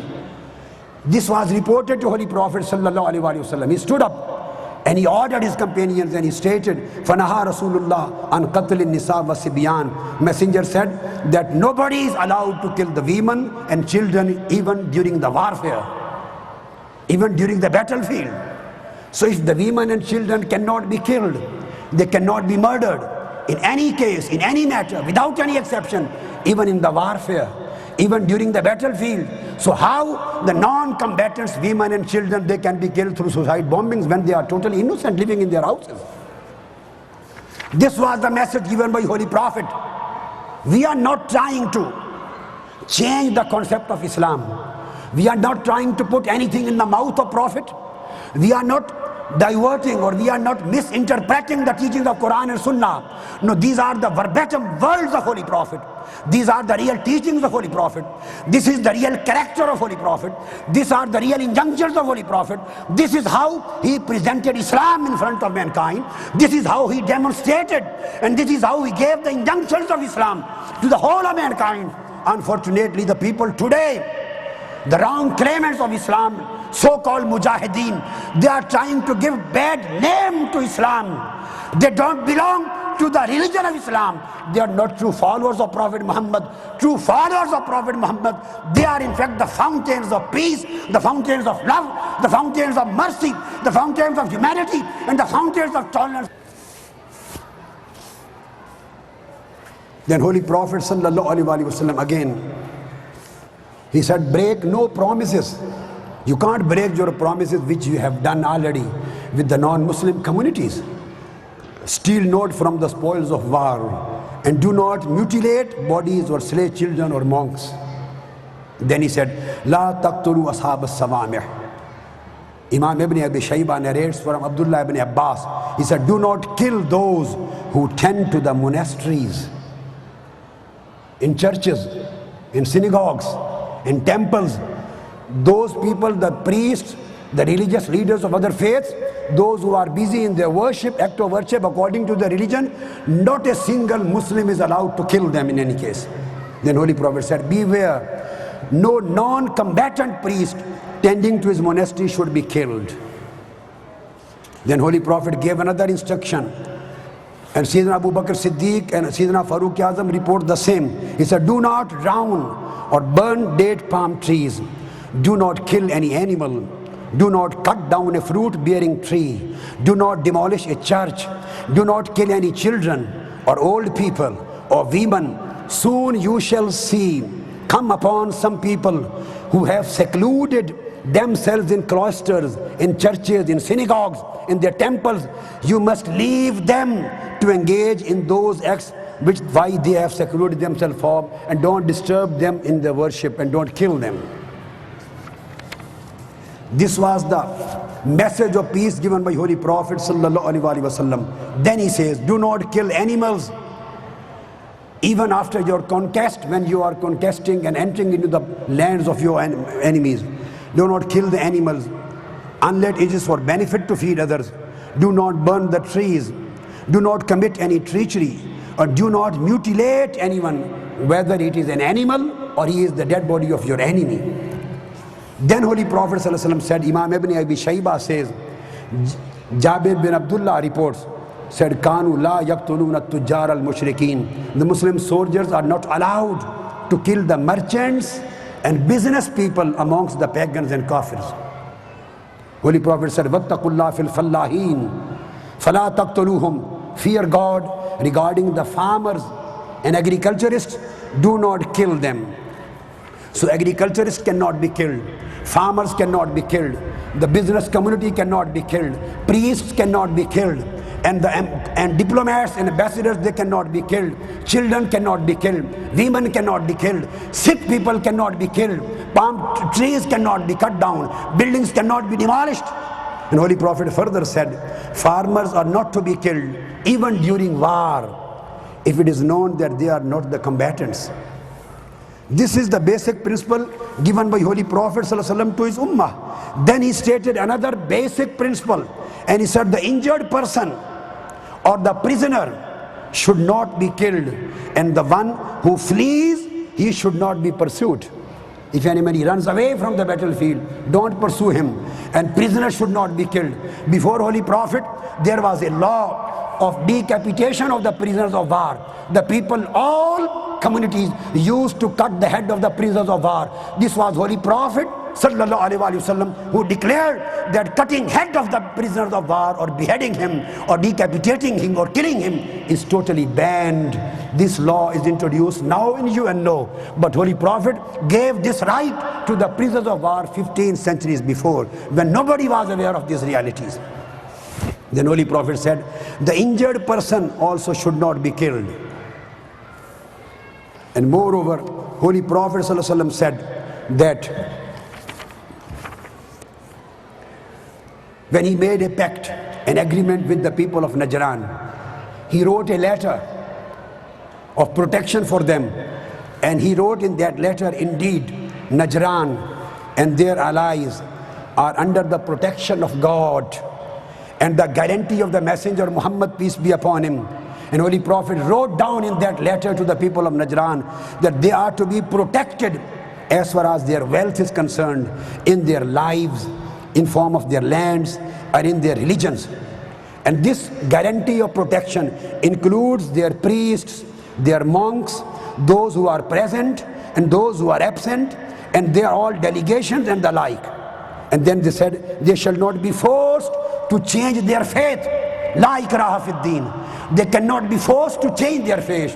Islam has not allowed any kind of coercion and compulsion in order to change the faith. And then Holy Prophet said that you can't forfeit their right. No monk or priest or attendant amongst them should lose their job. Nobody should lose their possession, whether plentiful or scarce, and no fear or danger will threaten them. They have been given complete protection in every aspect of their life. So keeping all documents written in the days of Holy Prophet, and all agreements and all compacts and all diplomatic instructions given by Holy Prophet ﷺ, and which were enforced in letter and spirit in the days of Orthodox caliphs, we can conclude as a result that any non-Muslim communities, non-Muslim citizen, they enjoy equal treatment under the law as all Muslim citizens enjoy in their countries. The same protection of the religion is given to the non-Muslims as that protection is given to the Muslim for his faith. Same protection of honor, life and property is guaranteedly given to a non-Muslim in the same way as it is guaranteed to the Muslims in their own lands. An Islamic government can appoint the non-Muslims to the highest administrative positions if they fulfill the conditions, and they have the authority to appoint their religious representatives and office holders, and their worships, whether churches, whether synagogues or the temples. Holy Prophet said, according to Islam, they are all sacred places, they cannot be demolished. They have been given the complete guaranteed protection by the deen of Islam.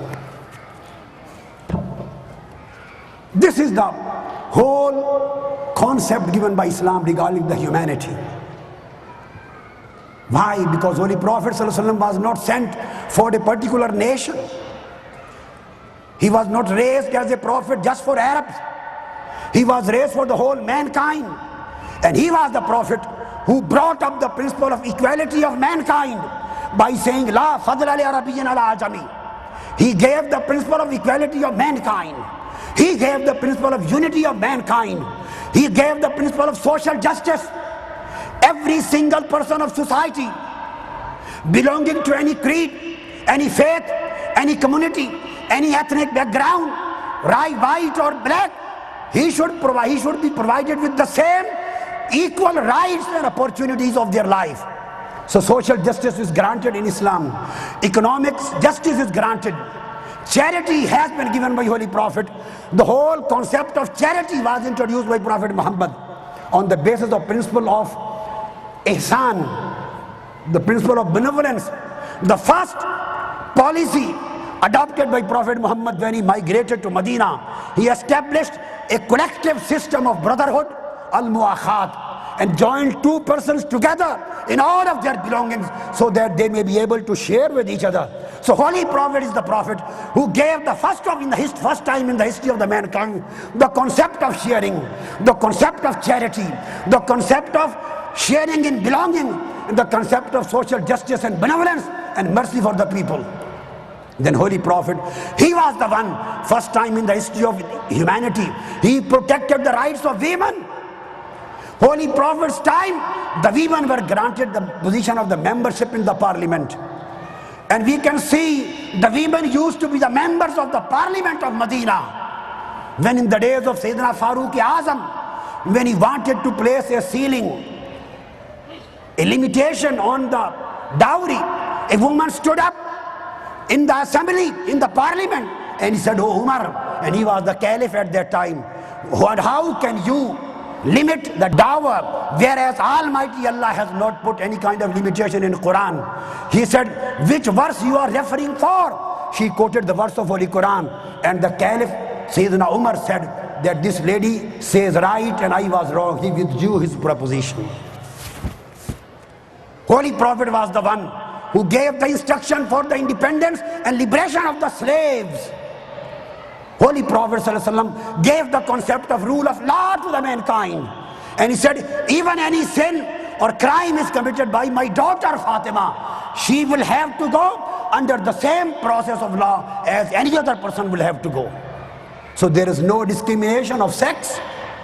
Holy Prophet was the one who declared that the women enjoy the same rights as the men. So he finished the discrimination of sex by saying, "Lahunna mislu allazi alayhinna bil ma'ruf."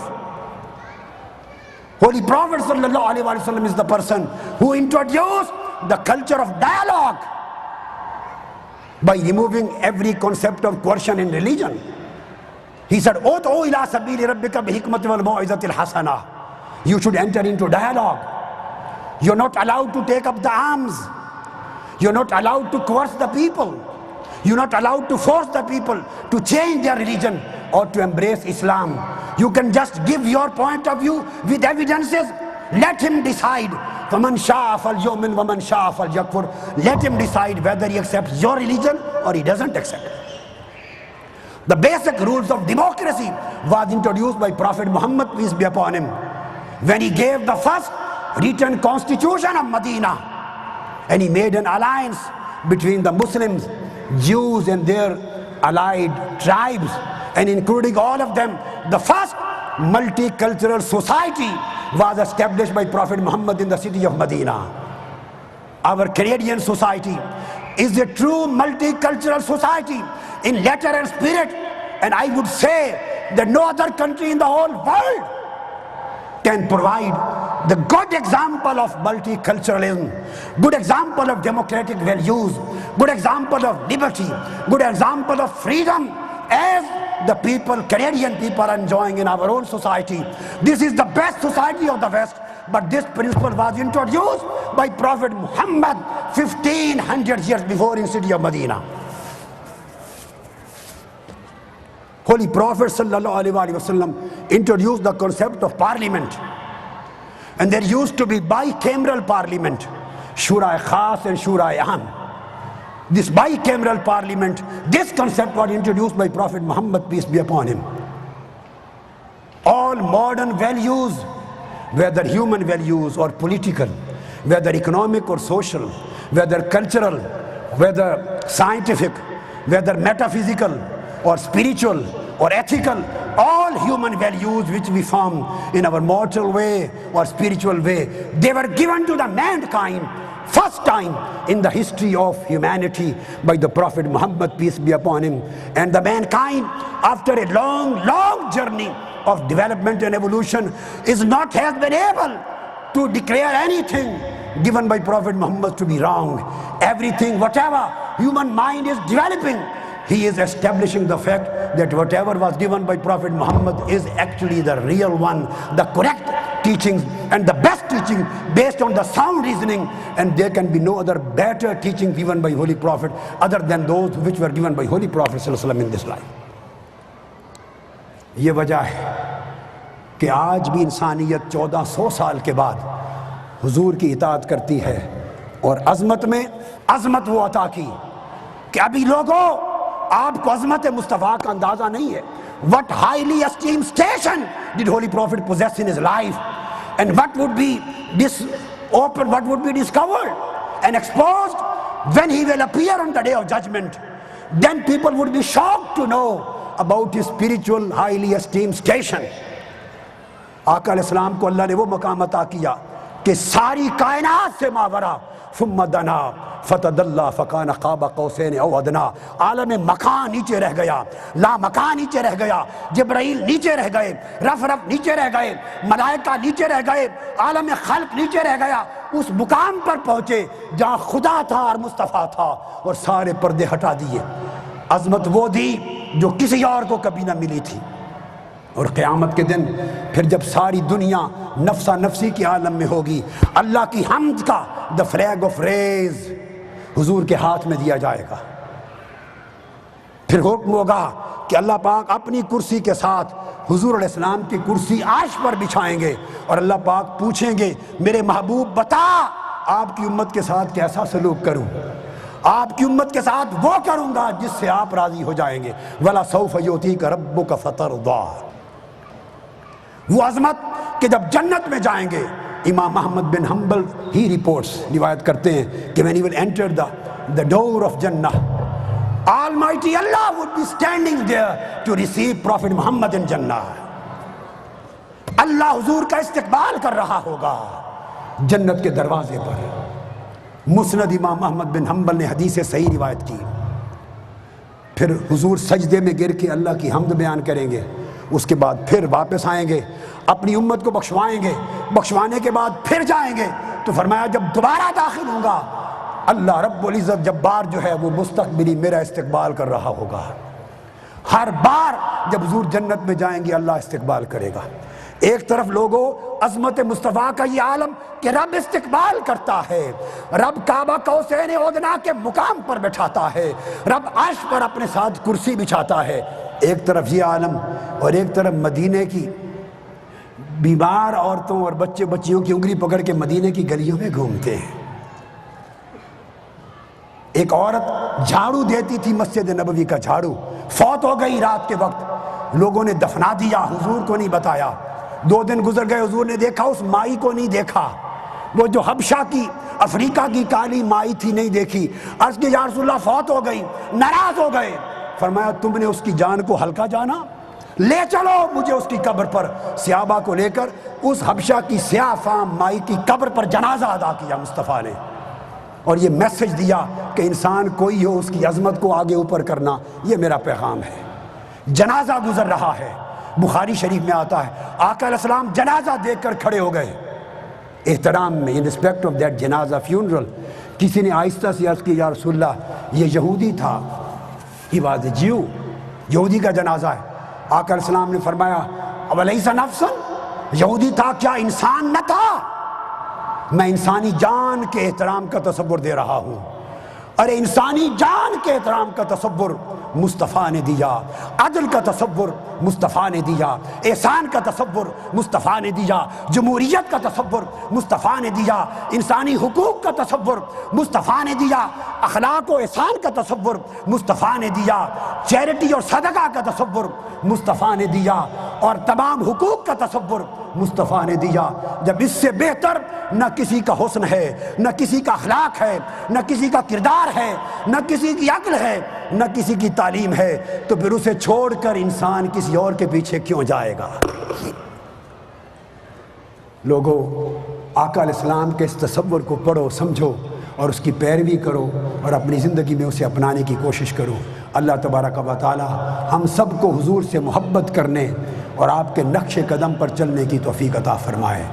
اور اس conference کے انعقاد کرنے والے تحریک منہاج القرآن کی انتظامیہ اور MMCC میسیساگا مسلم کمیونٹی سینٹر، ان کو دوبارہ مبارکباد دیتا ہوں. عظیم الشان کانفرنس کی ہے. آج کینیڈا کی تاریخ میں ایک جداگانہ نظارہ نظر آ رہا ہے، اور امریکہ سے لے کر وینکوور تک آنے والے تمام لوگوں کو بھی خوش آمدید بار دیگر اور مبارکباد دیتا ہوں. اللہ پاک آپ کا آنا، بیٹھنا، سننا اور جانا لمحہ لمحہ قبول فرمائے. وما علینا الا البلاغ. مصطفیٰ جان رحمت پہ لاکھوں سلام، شمع بز میں ہدایت پہ لاکھوں سلام، شمع بز میں ہدایت پہ لاکھوں سلام. پڑ گئی جس پہ محشر میں بخشا گیا، دیکھا جس سمت ابر کرم چھا گیا، رخ جدھر ہو گیا زندگی پا گیا، جس طرف اٹھ گئی دم میں دم آ گیا، اس نگاہ عنایت پہ لاکھوں سلام. مصطفیٰ جان رحمت پہ لاکھوں سلام، شمع بز میں ہدایت پہ لاکھوں سلام. أعوذ بالله السميع العليم من الشيطان الرجيم. بسم الله الرحمن الرحيم. الحمد لله رب العالمين الرحمن الرحيم مالك يوم الدين. إياك نعبد وإياك نستعين. اهدنا الصراط المستقيم صراط الذين أنعمت عليهم غير المغضوب عليهم ولا الضالين. بسم الله الرحمن الرحيم. إن الله وملائكته يصلون على النبي يا أيها الذين آمنوا صلوا عليه وسلموا تسليما. اللهم صل على سيدنا محمد عبدك ورسولك النبي الأمي وعلى آله وصحبه وسلم تسليما بقدر عظمة ذاتك في كل وقت وحين. اللهم صل صلاة كاملة وسلم سلاما تاما على سيدنا محمد الذي تنحل به العقد وتنفرج به الكرب وتقضى به الحوائج وتنال به الرغائب وحسن الخواتيم ويستسقى الغمام بوجهه الكريم وعلى آله وصحبه في كل لمحة ونفس بعدد كل معلوم لك. اللهم صل على سيدنا محمد صلاة تنجينا بها من جميع الأحوال والآفات وتقضي لنا بها جميع الحاجات وتطهرنا بها من جميع السيئات وترفعنا بها عندك أعلى الدرجات وتبلغنا بها أقصى الغايات من جميع الخيرات في الحياة وبعد الممات وعلى آله وصحبه وسلم تسليما كثيرا. جزا الله عنا سيدنا محمدا صلى الله عليه وسلم ما هو أهله. جزا الله عنا سيدنا محمدا صلى الله عليه وسلم ما هو أهله. جزا الله عنا سيدنا محمدا صلى الله عليه وسلم